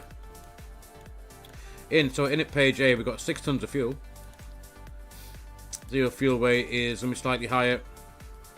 Then it obviously come back because we've got a few more passengers on, and we'll get the alternate for Heathrow is 1.2 tons, which can go in there. And the wind is going to be, average wind component is +4. In there that goes. Slight tailwind. And what we'll do is also we'll go and try again with the VNAV. We'll put the descent wind in, which is that one, and the descent winds we need are going to be just down here somewhere. There we are, descent winds. We're flying 240, so we'll start at flight level 200, which is 036 at 13. 13 knots at flight level 200. And then after that, we're going to put in flight level 150 at 052 at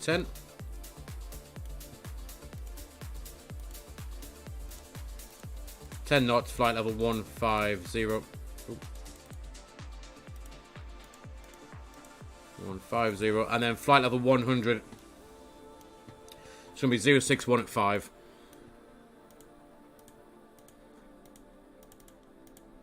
5 knots at flight level 100.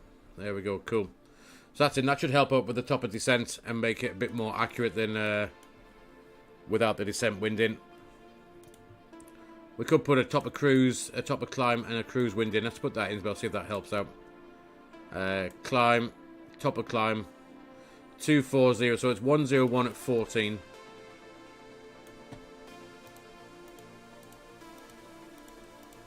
And that is flight level 240. I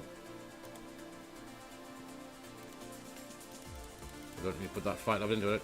240. There we go. Have a cruise wind in, and if we go to climb wind,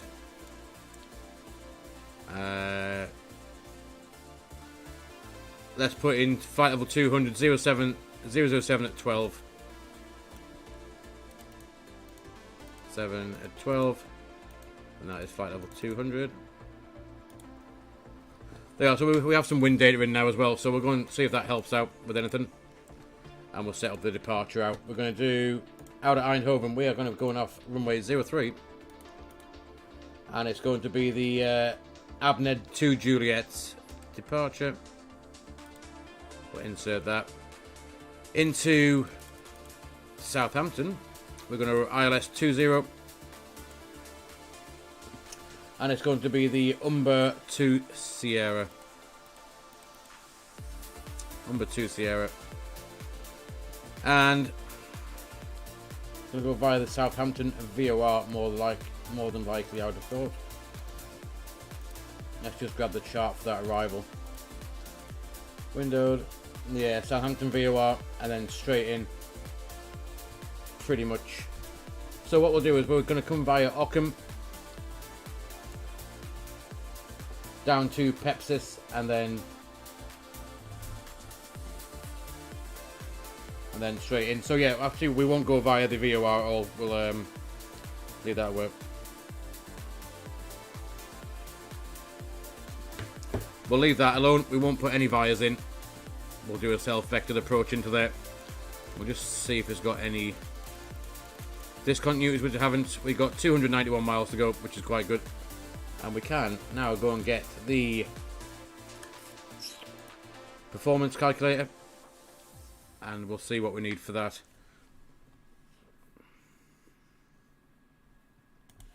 So Echo Hotel, runway 03, and get the weather. Dry runway, anti-ice will be off. Let's go and grab the takeoff weight, which is going to be 65.4 tons. We'll do CAGs forward.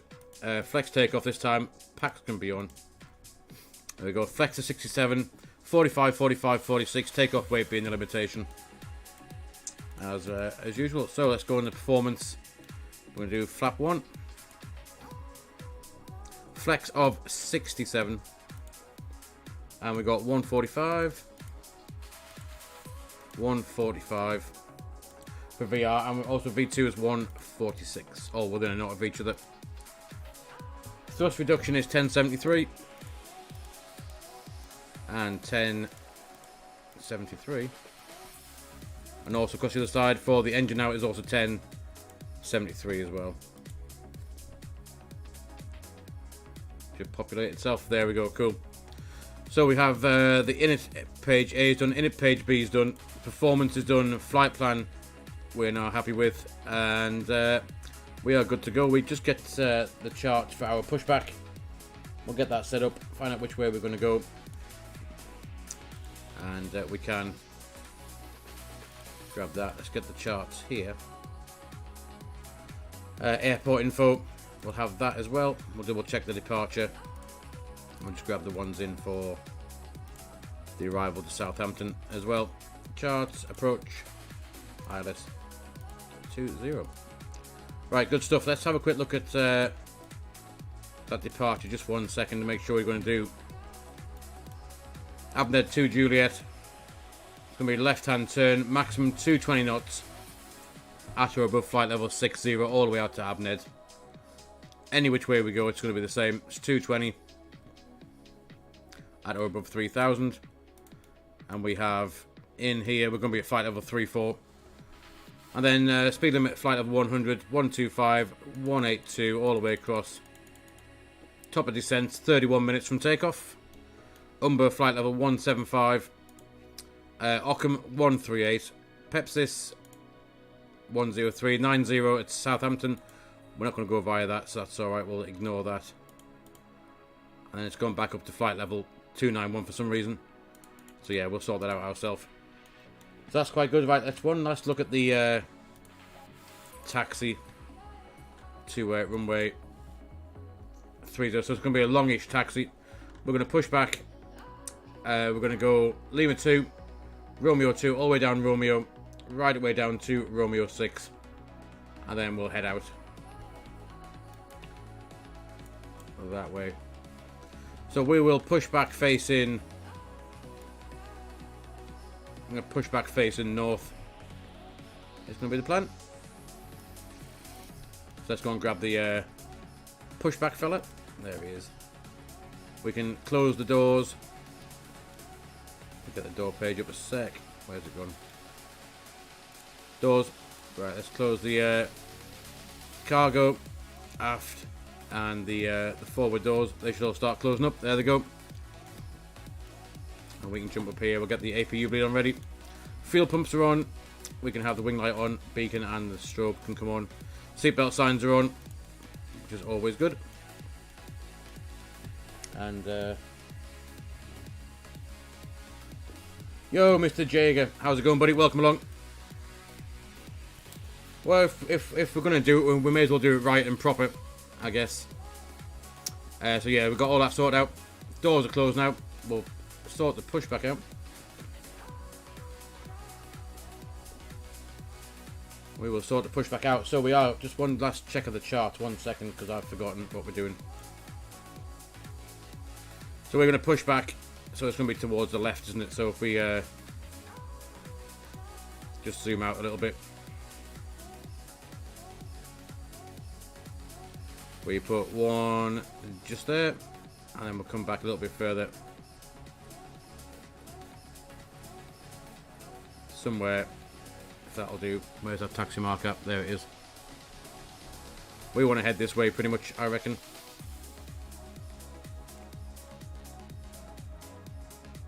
Well, that wasn't very good, was it? Try it again. Our aeroplane has completely disappeared. Let's try that. Pre-plan. Where's our plane gone?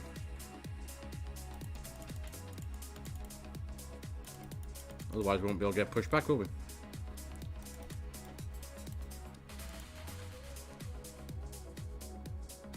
We should be here.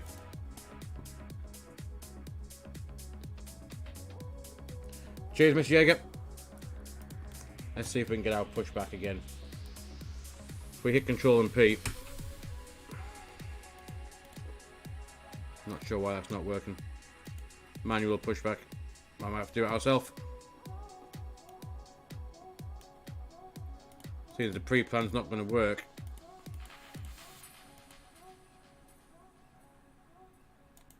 No.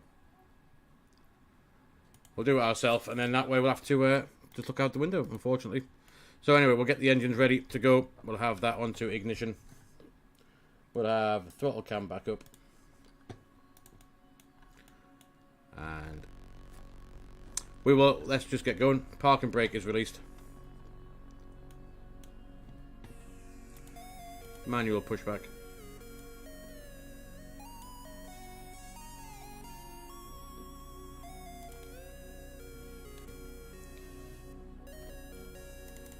Let's wait, so there we are. We're now being pushed back a little bit.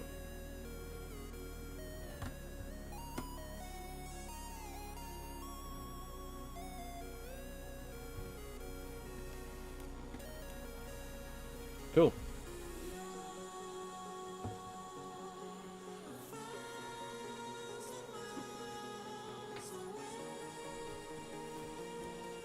Parking brake is released. Let's go backwards.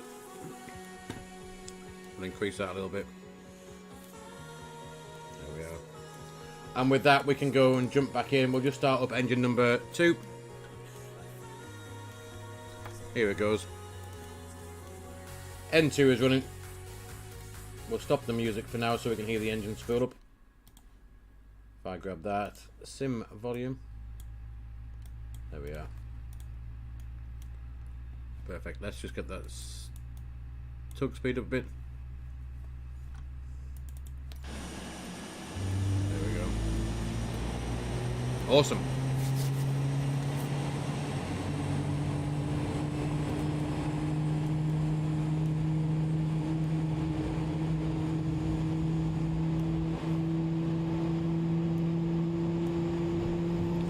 Which way we're going to go? I've forgotten again. We're going back this way. We want to face tail to the to our left. That way, like that.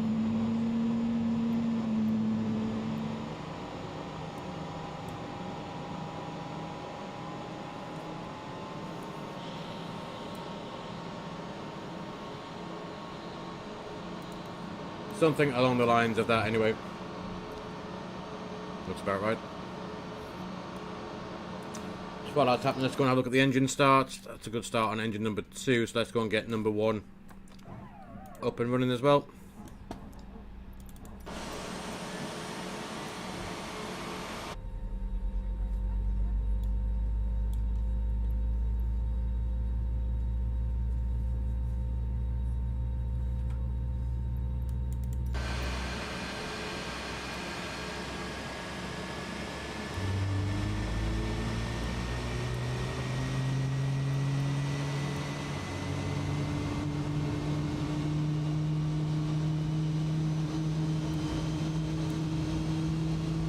Definitely nowhere near as fun as using the pre-planned pushback.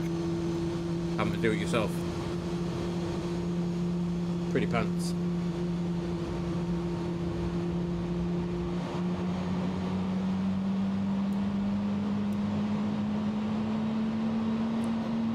I think we'll get ourselves pushed there, and I think we'll what we'll do is we'll hold that there. We'll set the parking brake, and we'll stop that pushback. I think we're good. We're good with that one. That's not where I want to be. Flight deck, thank you.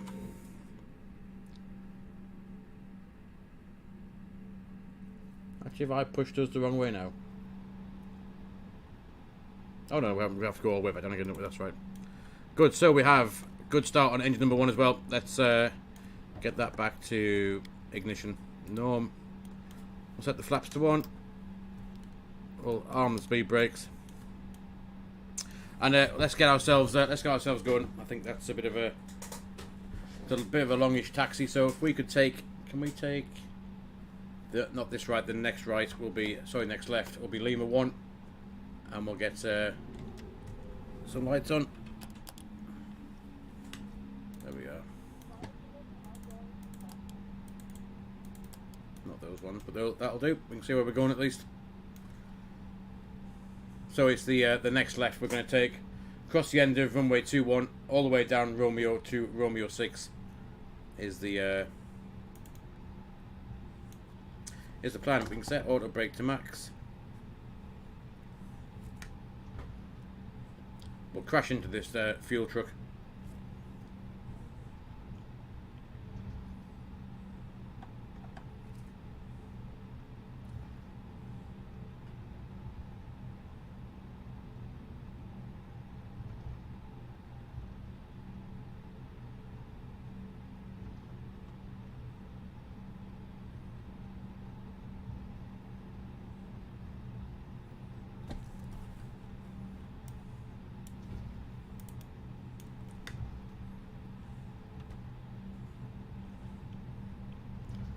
However, now we are going across the active runway. Landing lights can come on. We're going straight across and then first left. Flight attendants, please prepare for takeoff.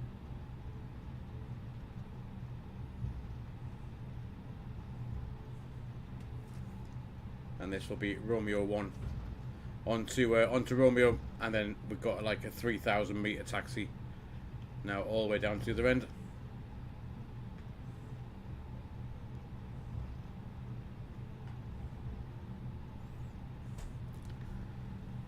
So I guess while that's happening, we'll go up and we'll ding the cabin. See if that can come off. That can come off. And we'll do the takeoff config check as well. There we are, normal. Cool, there we are. Like I said, we've got a 3,000 meter taxi now, pretty much the whole length of the runway to get down to Romeo 6 403.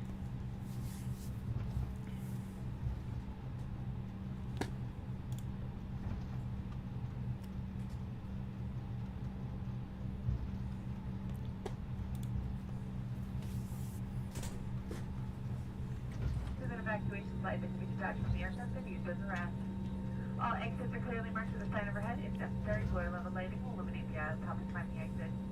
Please take a moment now to locate your closest exit.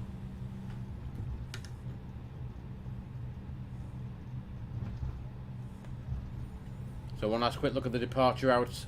We need to. It is at or above 3,500 feet. Let's just stick in 10,000.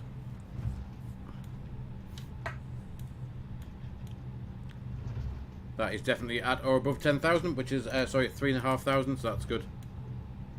That can go back to there, actually.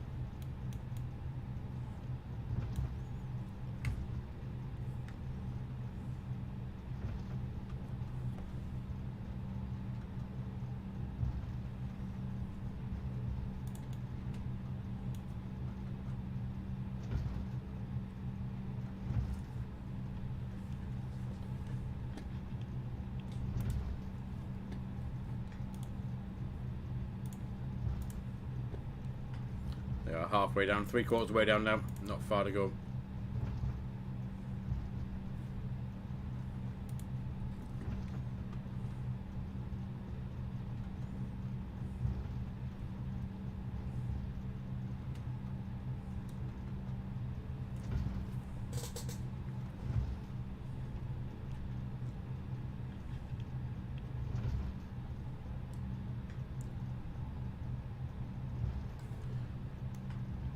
So, Romeo 6 is where we're heading to, next left coming up. And we're getting to the night sky back towards Southampton for the return trip.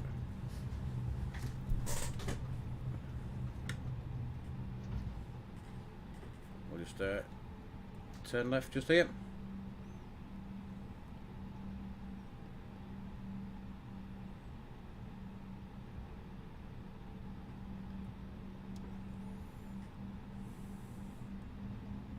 Nothing coming either which way.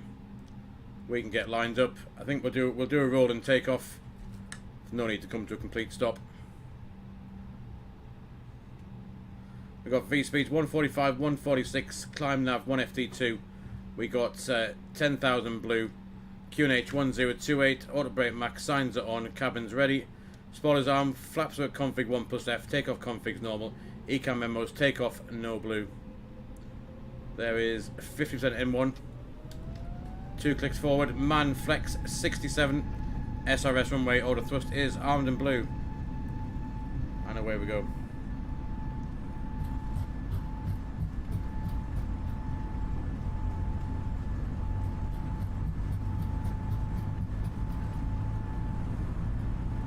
There's 120 knots. There's V1 and rotate. Up we go. It's a positive climb. The gear's coming up.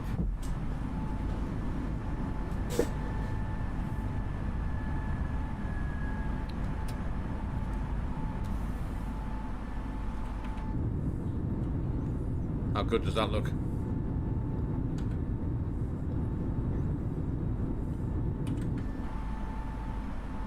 Let's leave a climb.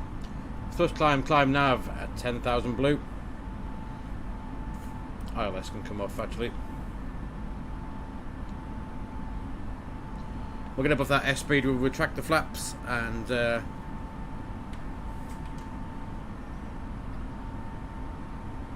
retract the flaps, disarm the spoilers, we'll clean up the aircraft and make sure everything's all tickety boo.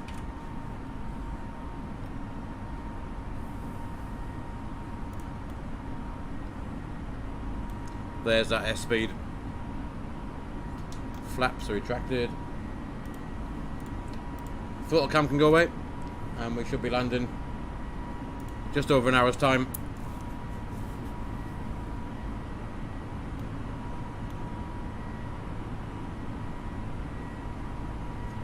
So we should be at or above 3,500 feet at this point just here. Which we're going to be with 3,800 now, so we can pull standard. Flaps retracted, we can disarm the spoilers. And we'll climb on up to our cruise to 40 on the way back.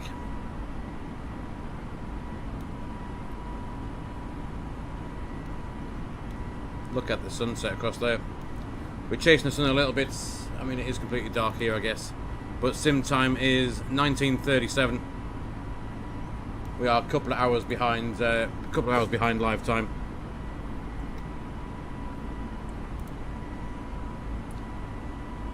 And as we mentioned, there is top of climb. Needs to move forward a little bit because that is not going to be at 240 in 5 miles time. No way.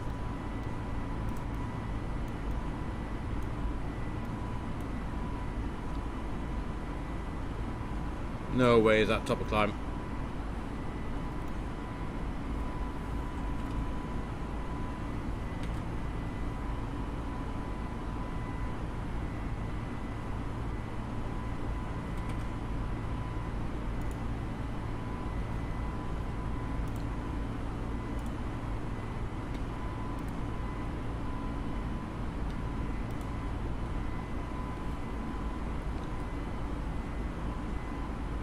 Once we get above 10,000 feet, we will get rid of the lights.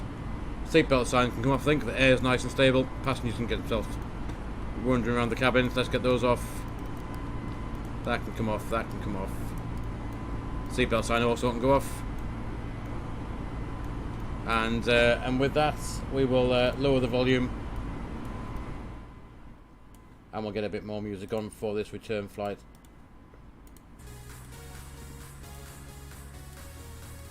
Perfect. There, our top of climb has now moved forward a bit. That's more like it. Just under 30 miles now to top of climb. Top of descent is going to be... How far is that from here? Top of descent in about 26 minutes.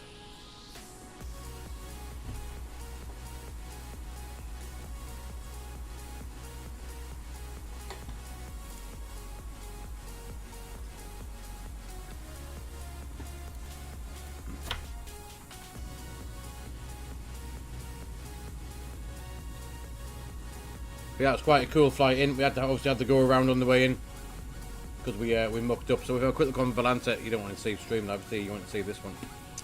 Here it is.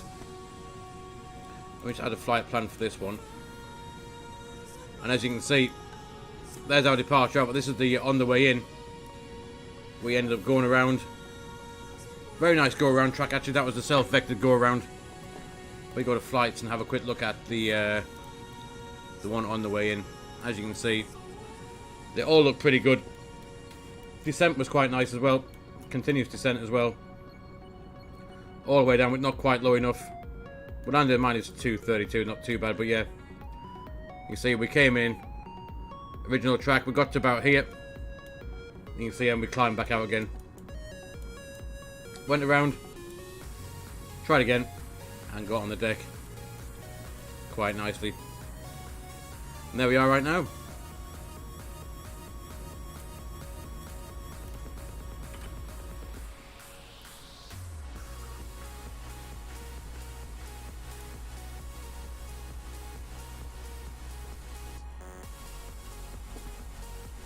You can see at the top there, landing time now is only, it's time's coming down 40 minutes.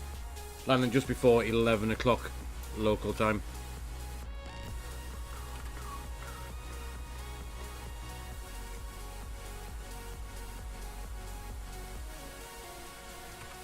Awesome. So let's have a quick flick through, just see what this reckons for the top of descent in here, and whether it matches up with where I'm going to put the top of descent marker or not.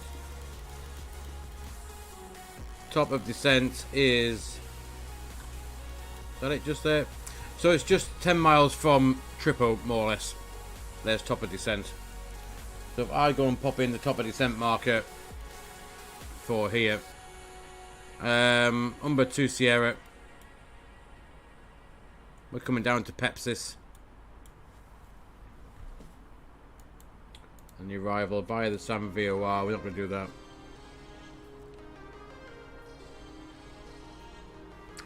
(1,800 feet). MSA is 2,300. So cool, right? Just have a look what we're doing. So the procedure would be, we'll be coming to the Southampton VOR, back out, and then in for the ILS. we're going to skip that. We're going to draw the extended centre line. And if we go to Breda, fixed info, we'll put in Echo Golf Hotel India 20. If we get the reciprocal runway for 20, if we get the right chart, would be useful. It's going to be 033, I reckon, if I can work that out properly. Sorry, 02, 019 is the reciprocal radial out. So good stuff. We'll go there now. Skip through this. There we are. So from Pepsis is where we're going to aim to be. Pepsis straight in. So Pepsis can be our descent point for that arrival.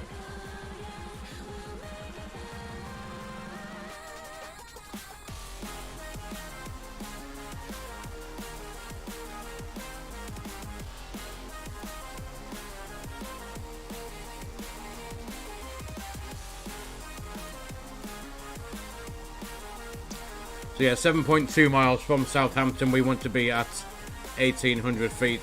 MSA is 2,300. So let's aim to be at Pepsis, which is from here. So that's 10 miles. It's about 15 miles, 15 mile final roughly. So we're aiming to be at Pepsis at flight level. Let's have a look. It's aimed to be there at 3,000 feet at Pepsis. That should work out nicely. Breda, 3,000 feet via Pepsis.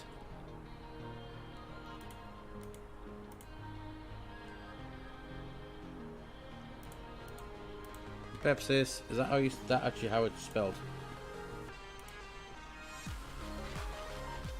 Pepis, isn't not Pepsis. Because I was drinking Pepsi, I was thinking of Pepsi.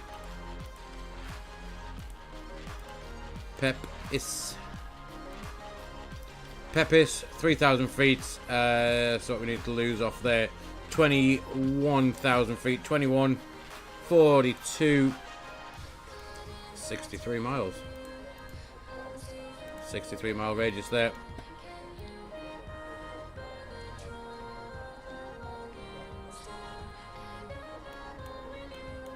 Let's just see where that puts our top of descent compared to what the fly-by-wire reckons.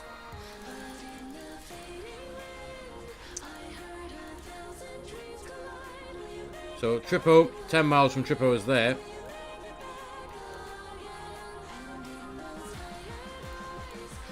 And there's about 40 miles difference again, isn't there? That wants to start us very early.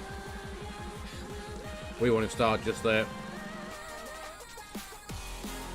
However, I'm going to go with my top of descent. As much as I'd love the fly-by-wire to actually to do it for us, I'm not entirely sure the starting our descent just there is actually going to be any good for us, to be honest. It may cause more hassle than it's worth, and we can do, because we are going to vector ourselves in. That'll be planning us down to be at the Southampton VOR, then back out again, which to be fair is more track miles than what we've got. So let's go and put Pepsis in here.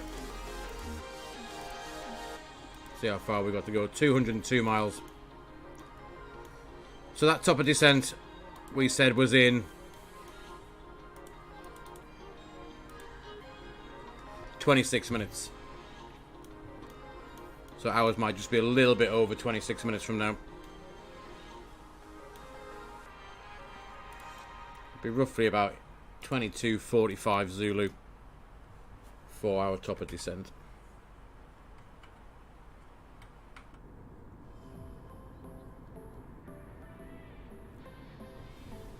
Another aircraft just there. Pretty cool.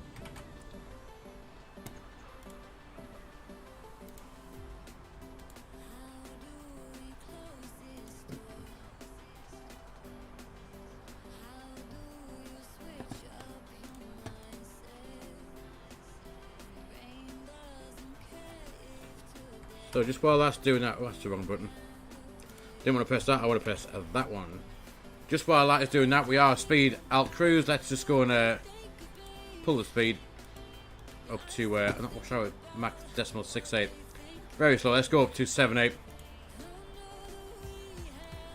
While that speeds up, guys, I'm just going to go and quickly get another drink. I'll leave you in control, you can be the FOs for now. I'll be back in just 2 minutes once I've got another can of Pepsi. See you all in just a couple of seconds.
Yo guys,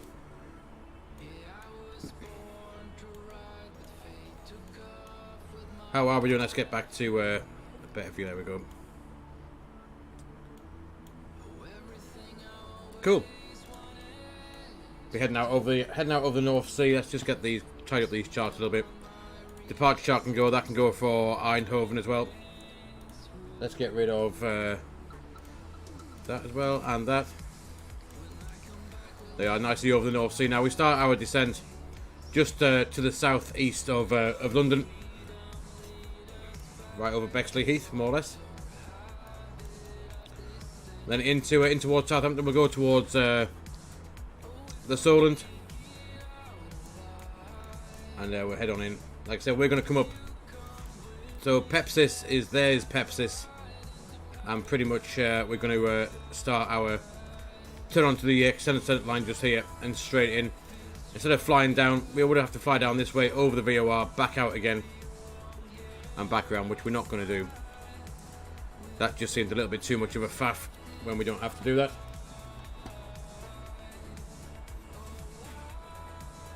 Yeah, it won't be much to see now. The North Sea solar farms. And there's a little bit of the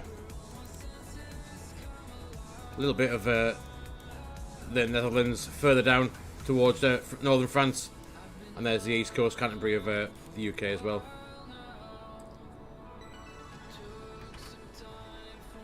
Pretty cool.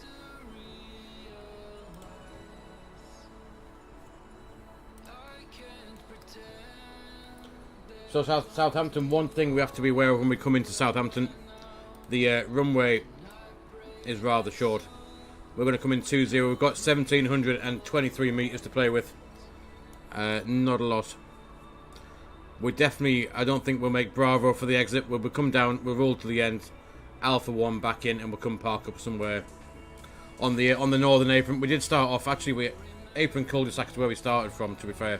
So we could just come down and we'll park, try and get back on stand just here somewhere. That's where we did start from. So it'll be quite good to end there. That's the northern apron, that's the GA side of the airport down there. So we'll come down here. There are jet aircraft stands here, but this is where we're going to aim for. Restricted aircraft with wingspan of 40 metres or less. So we should be fine with that as well. Cool.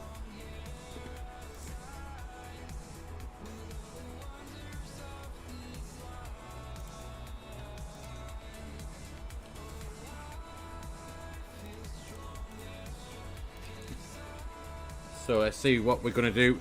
So tomorrow night, normally we would stream Friday night, but we can't. Can't tomorrow night, unfortunately, because I'm actually out of work till quite late tomorrow night. So we'll be back streaming at some point on Saturday, and we'll also be streaming on. We'll stream Sunday as well to make up for not streaming tomorrow night. There are a couple of ideas that I've got for the weekend. One, we can take the CRJ out for a spin if anyone fancies a look in the CRJ, or we can have a look at some other airports that we do have. Let's have a quick look when we do that, see where we could go to. So all the scenery we have, I do quite fancy going back up to Vagar in the Faroe Islands, so that could be an idea. Also, we could have a trip down to somewhere like Vienna. We've not done the Canary Islands for a while either. That's a bit of a longer flight, but we could start off in, say, Morocco or somewhere like that and have an hour and a half trip down to either Fuerteventura or Gran Canaria, Tenerife. Also quite fancy doing a bit into Portugal as well. So there's plenty of options for over the weekend where we can stream to. I've got some nice scenery for it's Lisbon, I believe. Is it Lisbon? We do have, Lisbon. We got MK Studios Lisbon. So we could do something and check out the Sim Update 8 for the Iberian Peninsula as well. If I download that, which I've not done yet. So we could do that. Start off somewhere in Spain, head across to Lisbon for a bit, and also quite fancy going back to Prague and up to Sumbra again. That's quite cool. So yeah, plenty of options for what we can do coming up in the next few streams.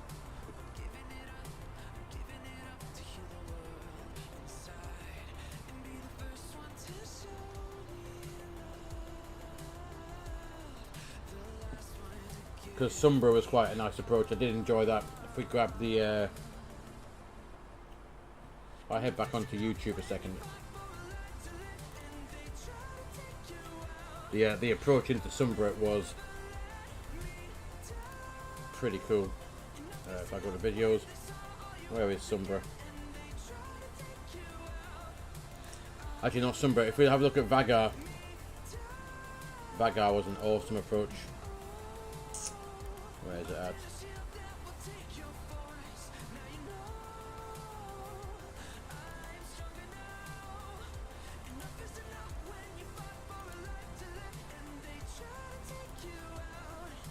Just going to try and grab it here for you. Vagar was such a cool approach in.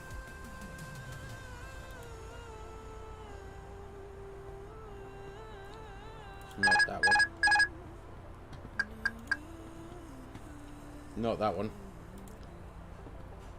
Yo, James, buddy, how's it going, mate?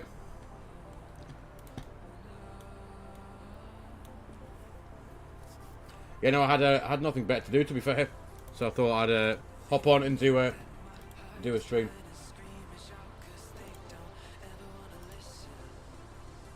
I wonder, I was literally looking at something else on YouTube and you played the autopilot disconnect. That's why I was looking across here. Clearly still engaged, but welcome along, buddy. Hope your day's been good. I was just having a quick look at the arrival into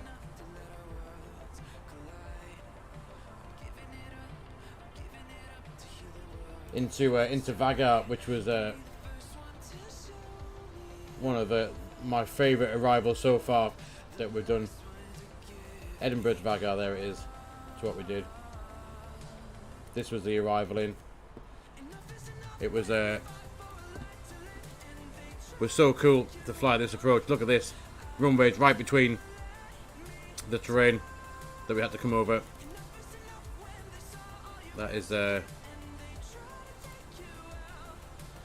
pretty cool. We had that issue that it also wouldn't slow down either. For that, we're 2 miles out, we're still doing 190 knots. Massively fast, but yeah, I do want to try this again. So if we go back a little bit further before we do that, how cool does that look? I do have some nice scenery for Vagar as well. That's the freeware scenery from Flightsim.to. It's pretty cool.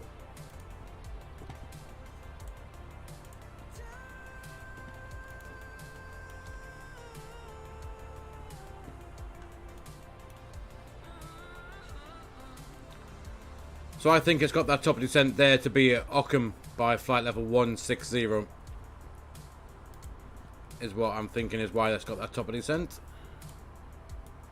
Ockham is at or above, so maybe we'll try VNAV again for that. But what we're going to do, we're going to put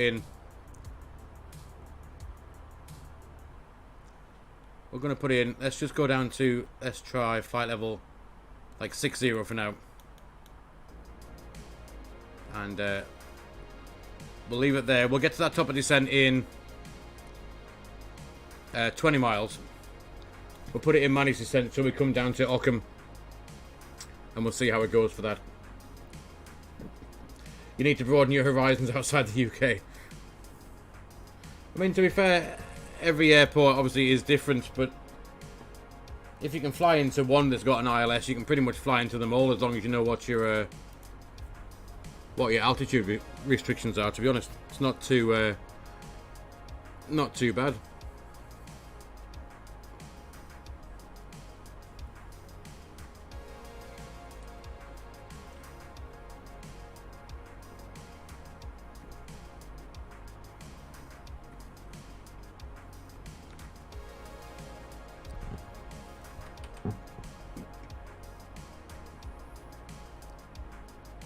You used to hop on a flight with us, then James, when we go up to Vagar or somewhere like that. That'll be quite good fun.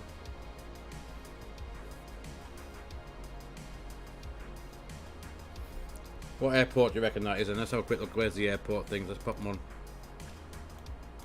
There is that airport there in London Southend.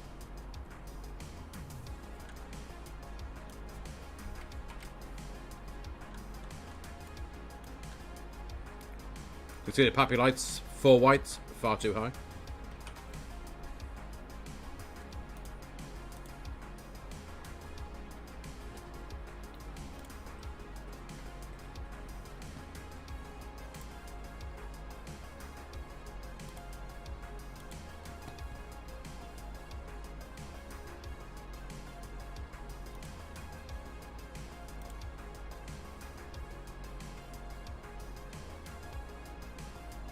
So we are 3 subs away from 200 subs on YouTube now, guys.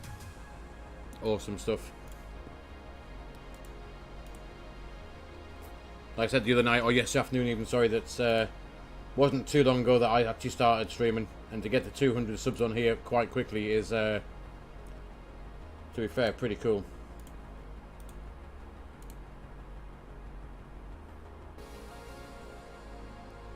Yeah, bring the Typhoon, why not? Why not? There's top of descent. It should say top of descent reached across the top if it's going to work properly. Let's just see if it does. Should come up across in there in white. Top of descent reached.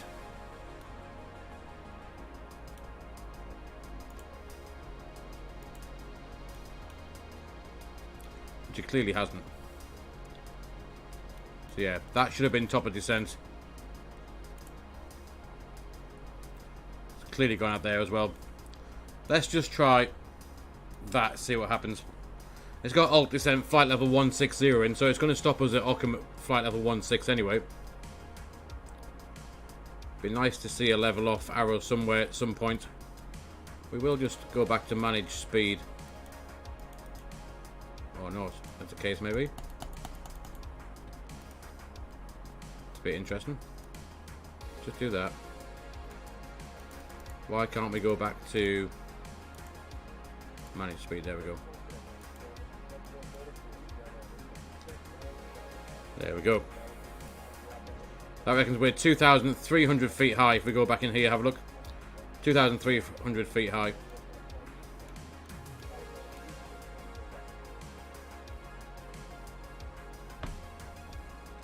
But we'll trust it, see what happens. Okay, we'll stick it a bit of speed brake to help it out. There we go. There's the green yo-yo ball. We need that to be, ideally should be somewhere within the middle of our altitude readout. And we'll see if we can catch up that vertical profile just a little bit. 3,030, 3,000 is coming back. 297.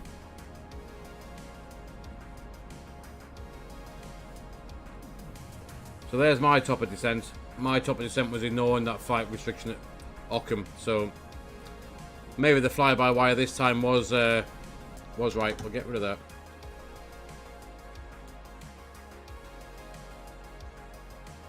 We're back into. Why can't we get out of manage speed?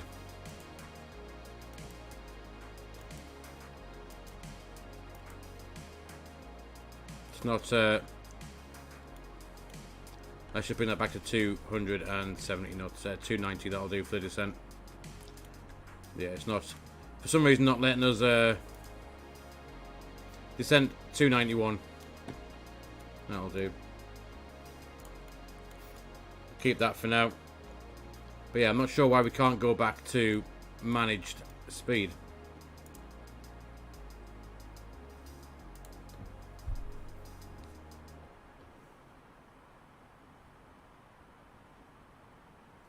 We'll have to figure that one out ourselves. Anyway, let's go and get some stuff in here. So anyway, Southampton into here. We got QNH of 1029.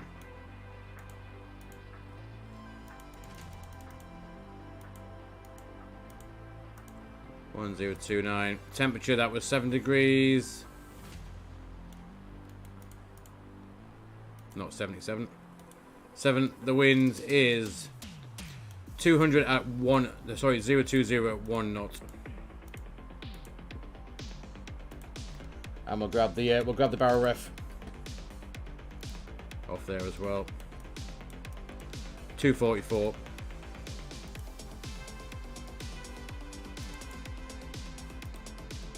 There we go, cool. Right. Yeah, we're back on lever MCT. Why have we got lever MCT for? Lever maximum continuous thrust.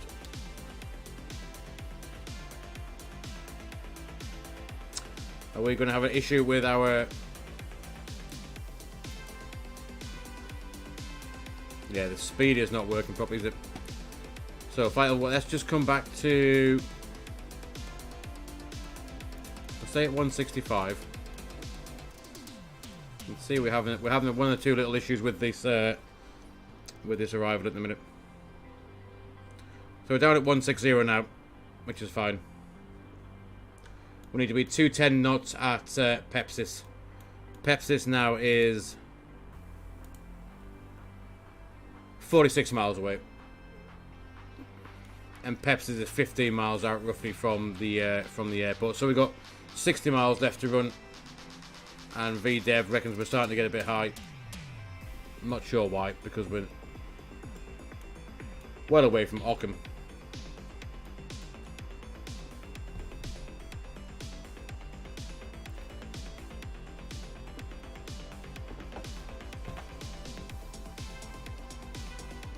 We may have to manage our speed all the way down at this rate.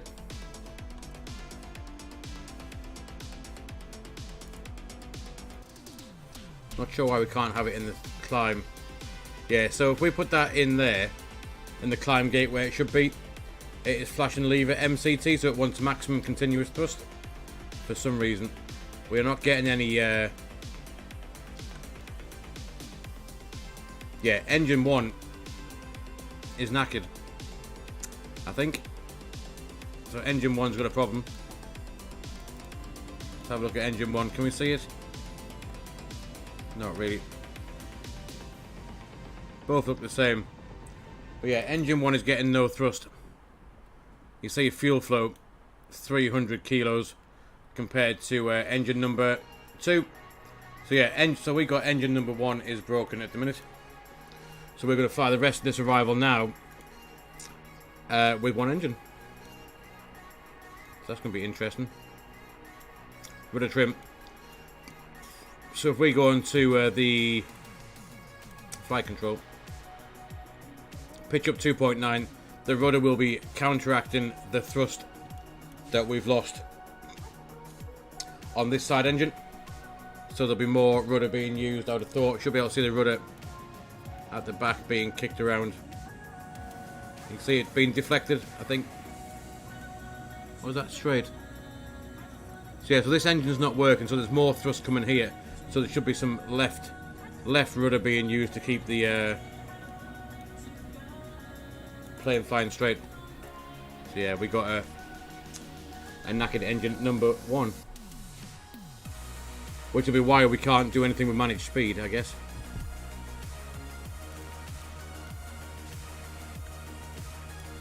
Quite interesting. Anyway, Radnav, ISN 110.75. Let's have a quick look. 110.75. Final approach course is 199, which has got nicely coded in there. And now we're descending down to Pepsis. Pepsis we've got at 90. So let's do our own arrival for now. Let's do our own arrival. We're going to head somewhere over there and keep coming down. We said Pepsis is going to be 3,000 feet. And we'll put that into, we can't do managed on this. It'll be open descent.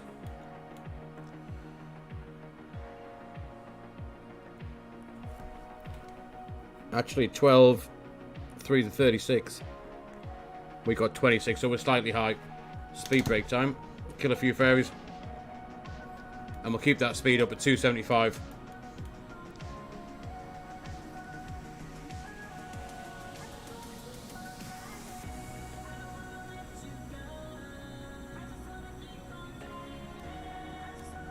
That's where we're going to hit 10,000 feet.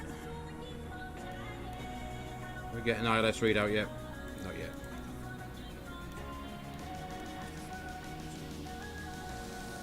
So why is engine number 1 not working then? N2 at 66% compared to 95. EGT is 301. You can see the N1. It's trying to spool up, but it's not working. Just go on the fuel page and have a quick look. Yeah, engine 1 is amber. So why is that then? Ah, so we've got a generator failure. IDG1 generator failure, which is the APU. Yeah, so there we are. So I wonder if we can we fire up the APU now? Just get that to go. See if we can get engine number. Oh, that's cooking. What the hell? 24 degrees. Did you see that? Where's it go? Bleed page. Look at the temperature in the cabin. That is 1,000,000 degrees. I think we might catch fire at that rate. Jeez. Right, that is start. Let's get APU bleed on. Let's see if we can fire up engine number 1 again. Ignition start. Not saying we're going to be able to. Go back to the engine page. And we've got good pressure. Let's see if we can start it back up. EGT's rising. But we've got no N1. N1 is not happening. No fuel flow.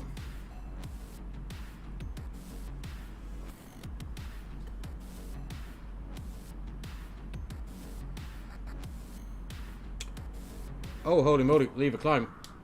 Speed.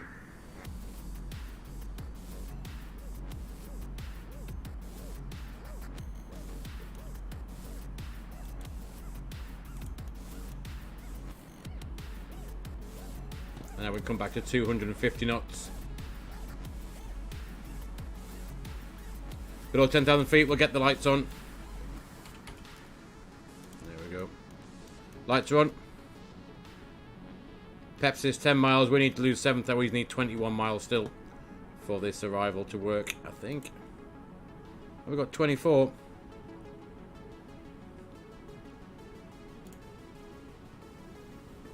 There we go. Look, EGT N1. It's trying to. It's trying to. We are thrust idle. Fuel flow still about right as well. So we could have just relit that engine now. That's quite good. Very good. Right, we will start this turn back towards the runway now. We'll get lock and approach as well. We've got lock star, AP2.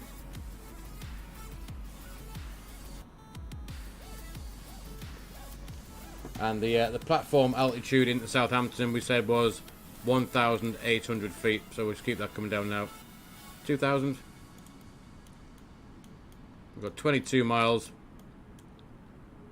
We're on the how have we got? We captured glide slope from above. I like to see that when that happens. Right. Anyway, let's go back here. Progress page. Performance. We'll activate that control phase, approach phase. Hopefully, we can go back to manage speed. Yes, we can. Perfect. 19 miles out. The glide slope's coming down to meters. Lock star, glide slope start.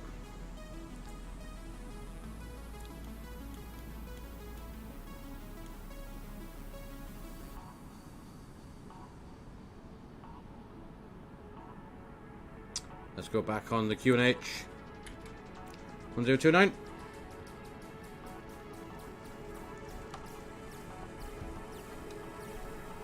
So we did successfully relight that engine then.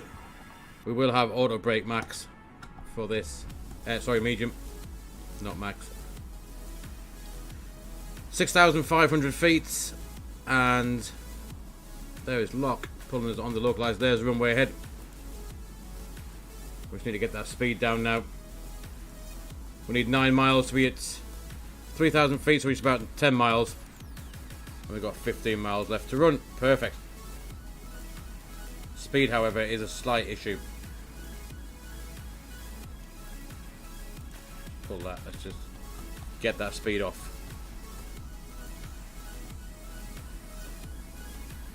We'll be back about 180, 190 knots for now.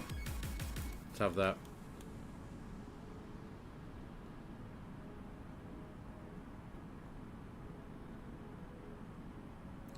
$30 miles speed. still needs to come off a little bit. We can't land at that speed, surely. I had this issue the other day where it won't slow down.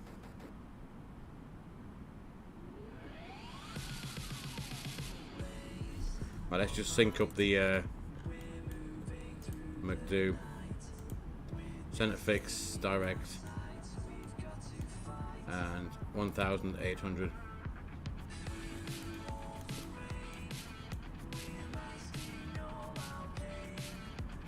Speed needs to come down. The speed brake is full. We're on the glide slope. I can't get any flaps out yet. Let's we'll drop the gear, see if that helps. That should give us some drag. There we go. We need to get below that. There's the first set of flaps we can get in. Right, 160 knots. All the way back.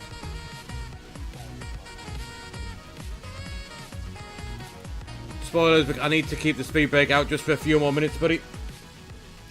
Salshed, thank you for your sub on to YouTube. Yeah, I need the spoilers out. We're not slowing down quick enough. So, approach phase should be active. Which it is. Let's get the spoilers up. Do that. Let's get them armed, I think. That'll do there. One there. Auto brake medium. The gear is down. We'll have flap 1. That should help with the speed. 6.1 miles. And that's turned out quite well, I reckon. Did forget the seatbelt sign, but never mind. There's the glide slope. 1,800 feet. With 5 miles left to run. Spoilers. There we go. They are now armed. We can also have flap 2.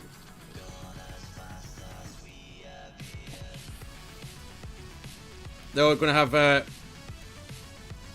we need to start coming down again to catch that glide slope up. Manage speed. Yeah, we're going to have to go around, I think, because we completely lost the glide slope. All of that as... see if we can catch it up. I'm not saying we're going to be able to. Yeah, no chance. No chance. Not entirely sure what happened there. We had the glide slope. And then we've... yeah. Let's just give that up as a bad job. 2,000... 3,000 feet.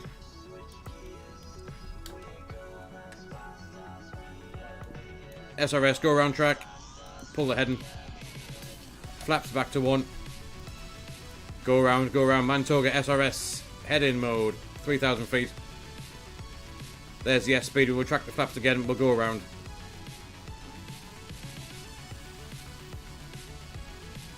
Leave a climb. The nose should come down. We'll go past the airport, make a left-hand turn, and we'll come back and try again. There's 3,000 feet. We're well above the MSA now at 3,000 feet.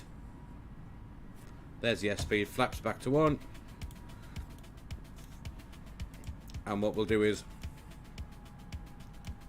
we'll fly runway heading for a couple of miles, make a left-hand turn, and come back to try again.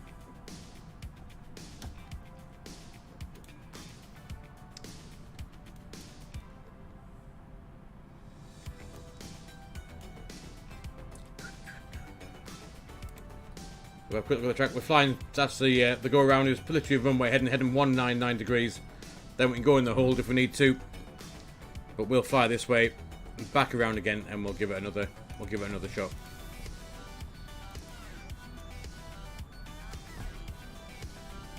We need to be at 1,800 feet for the intercept. Good stuff. So we had a go around in Eindhoven, and we got a go around in Southampton. 2 go around in one night, so you definitely got your money's worth of flying tonight. So let's start making that left-hand turn. All the way back around, try and find our blue line. Where's it gone? There's our extended scent line. That's what we're going to head for. and we'll keep going round. Heading 114 for now, and then that way we can line ourselves up and give it another shot. But it's all good fun. All good fun.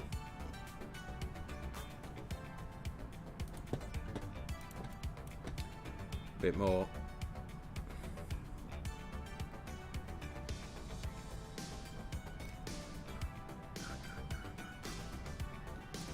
But look at Southampton at night time. Looks pretty nice. There's the airport there. Literally just going back around having another shot.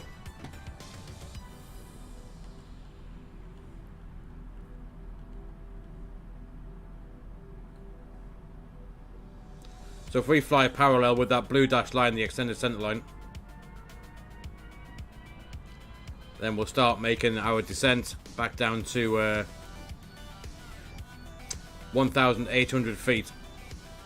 That should enable us to have another go at that arrival. Want to aim to be at Pepsis more or less before we start that turn back onto the ILS.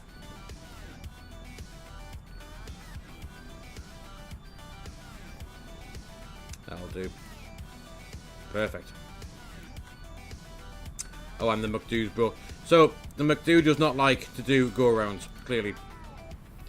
So I'm going to activate the approach phase now. And we're going to go direct to Pepsis. Or Pepis even. Let's do that. Pepis. Not sure if that's going to take that. It might not. Let's just try it. No. So heading again. Definitely does not like. Pepis, as you can see, is just there, but it's going to pull us straight back round to the airport, which we don't want. Back at our green dot. Do we have any altitude constraints where we are? 600 feet. MSA is 2,300. So we'll just keep flying.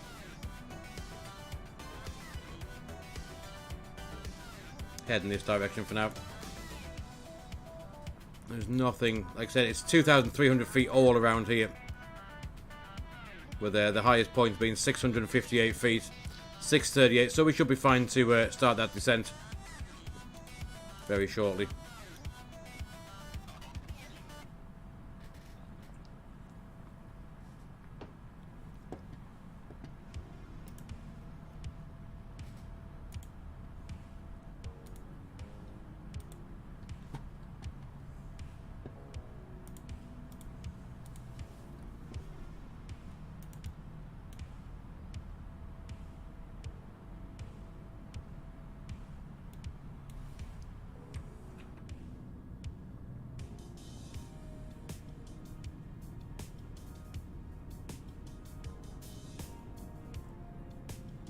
Pretty cool. Sweet. So yeah, we got Pepsis.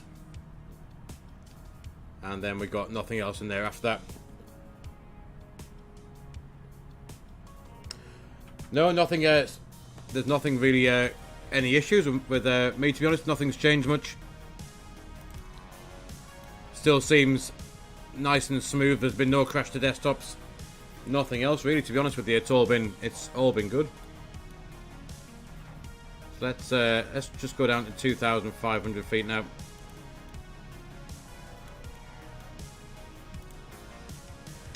.8 miles. We could probably start making that turn anytime soon. No, I've never tried VR. I don't have any of the VR stuff, so I've heard it's supposed to be quite good. But no, I haven't tried any of the VR stuff. No, Sal, don't worry. I can quite happily put myself off, to be honest with you.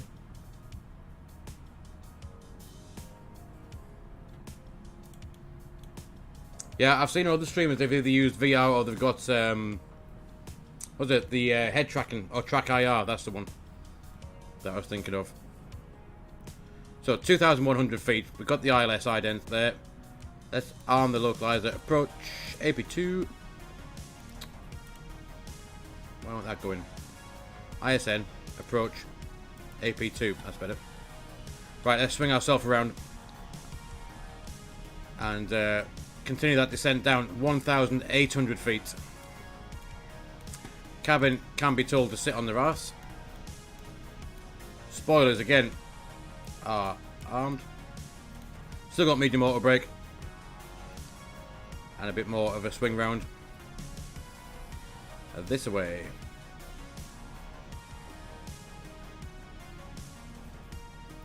We'll grab that blue dash line and we'll take flap 1. It's 11-mile final.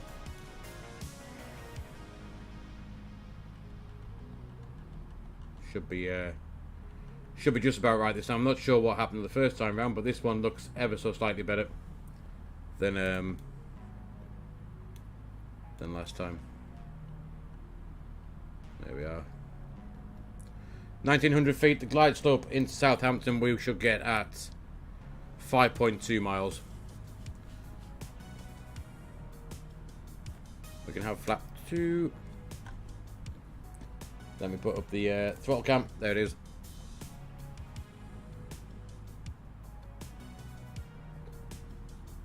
There's lock start.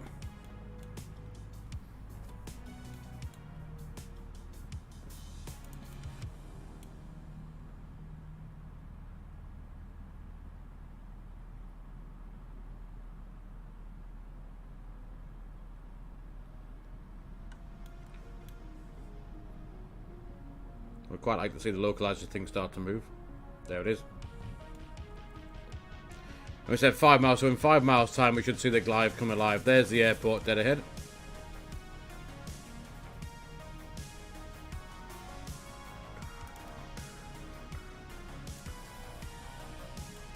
Speed is managed, we've got everything else set up. That looks good.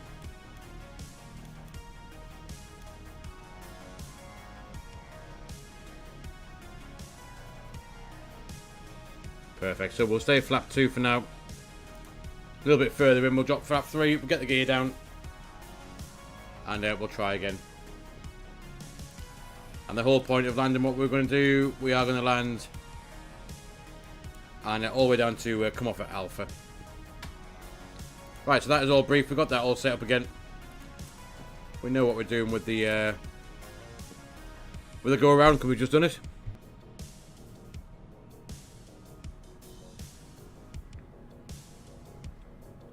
Eight miles, let's have flap 3.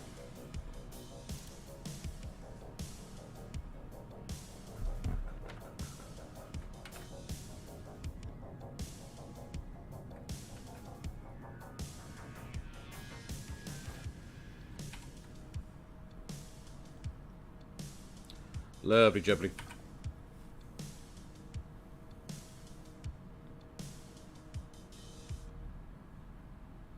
So, 2 hours and 39 minutes after we initially pushed back here in Southampton, we've been across to Eindhoven, and now we've finally come back. Glide's alive, it's coming to say hello.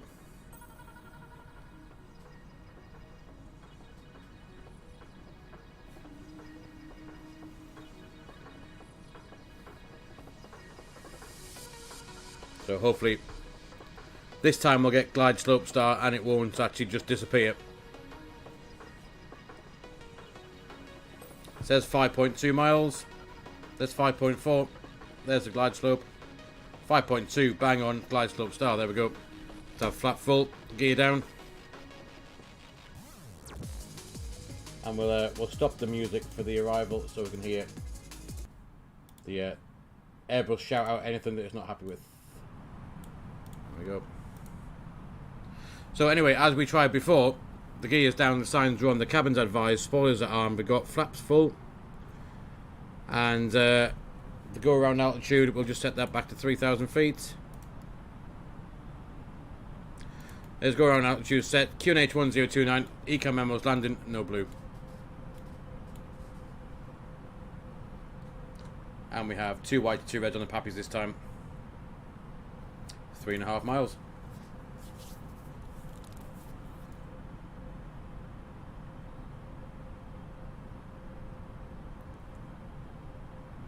Wind 3 knots from the left-hand side. Nothing too exciting there either.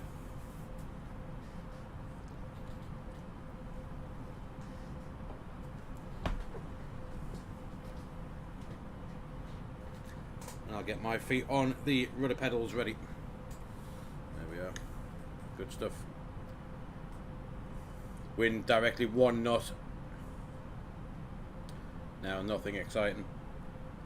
This should be the no more go arounds. We're looking good. Still 2 whites, 2 reds. 600 feet. 500.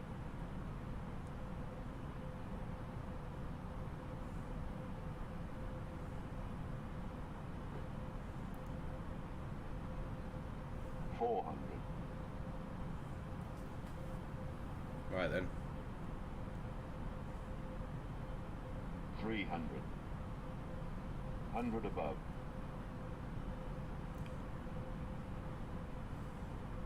200.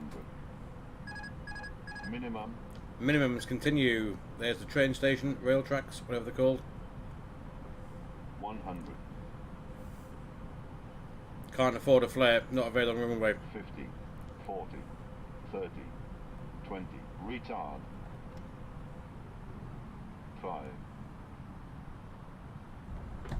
There we go. Reverses, and we got decel.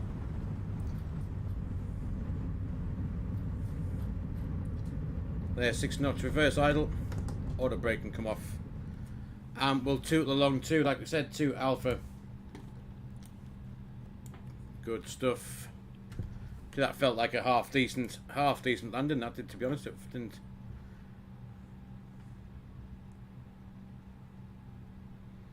didn't feel too hard like the one we had down in Eindhoven. That felt much better than that. Right then, what we'll do is we'll stop there in a sec. We'll get these lights off. That can come at taxi. That can come off. APU's already on from we had to. So we had quite an exciting arrival. We had to restart an engine mid-flight, which was quite good fun. As engine number 1 decided it was going to crap out. But yeah, we'll make this turn. We'll taxi somewhere up here. There we go, that's better. But yeah, guys, welcome down to Southampton.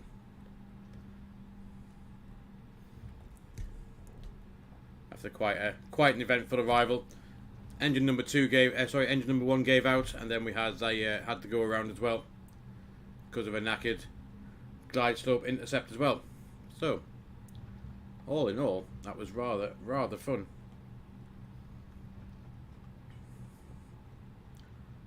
I'm pretty sure we should have had an ECAM warning for whatever happened with engine 1, but we didn't. Whacked it into MCT thrust, and we started on stand 5, so let's go and finish up on stand 5.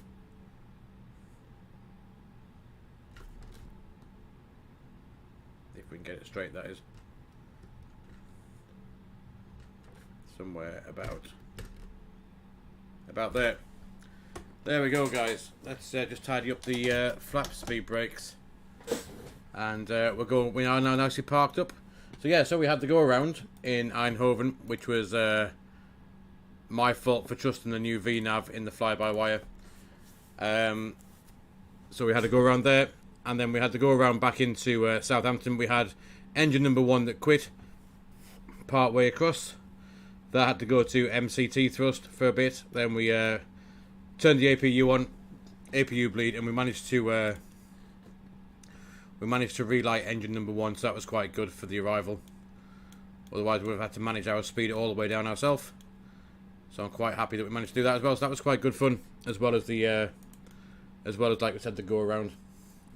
So the APU is available. Let's go down and shut off engine 2, engine 1, and we can get the rest of these lights can come off.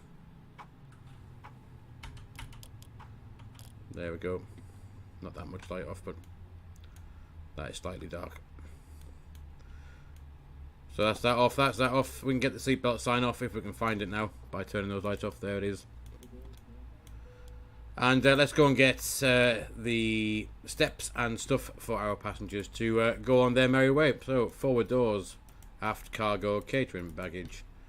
Let's get some stairs.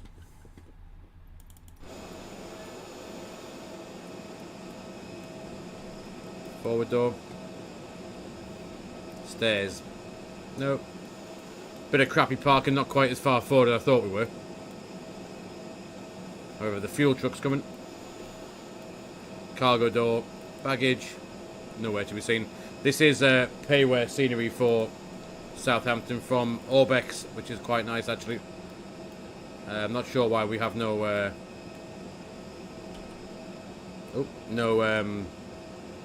no baggage or stairs, but yeah, Orbx scenery for Southampton, very nice.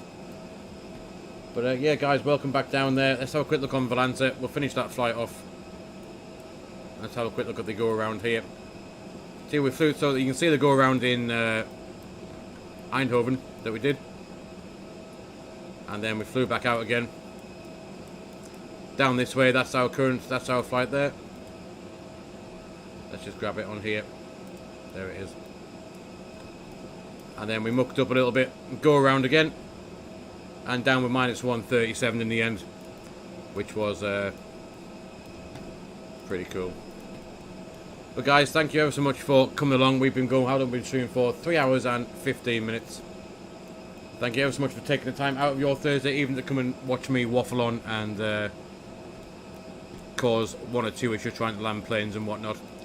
There'll be no stream tomorrow night because I'm actually out at work, unfortunately, but we'll be streaming again over the weekend. If you do want to join in, hit !Discord in the chat, and then you'll find out. I do post on there every day that we go flying, where we go, what we do, and what time we are doing it. But guys, for now, thank you so much. Enjoy the rest of your Thursday evening. Oh, and also thanks for the new subs on to YouTube and Twitch. Sal and James come along, Mr. Jaeger, everyone else that joined in. Like I said, enjoy the rest of your Thursday evening or afternoon, wherever you are in the world watching, or even Friday morning, I guess, if you're down in the southern hemispheres around Australia and whatnot. And I will see you all on another live stream in the skies very, very soon now. But for now, guys, take care, and I'll see you all soon.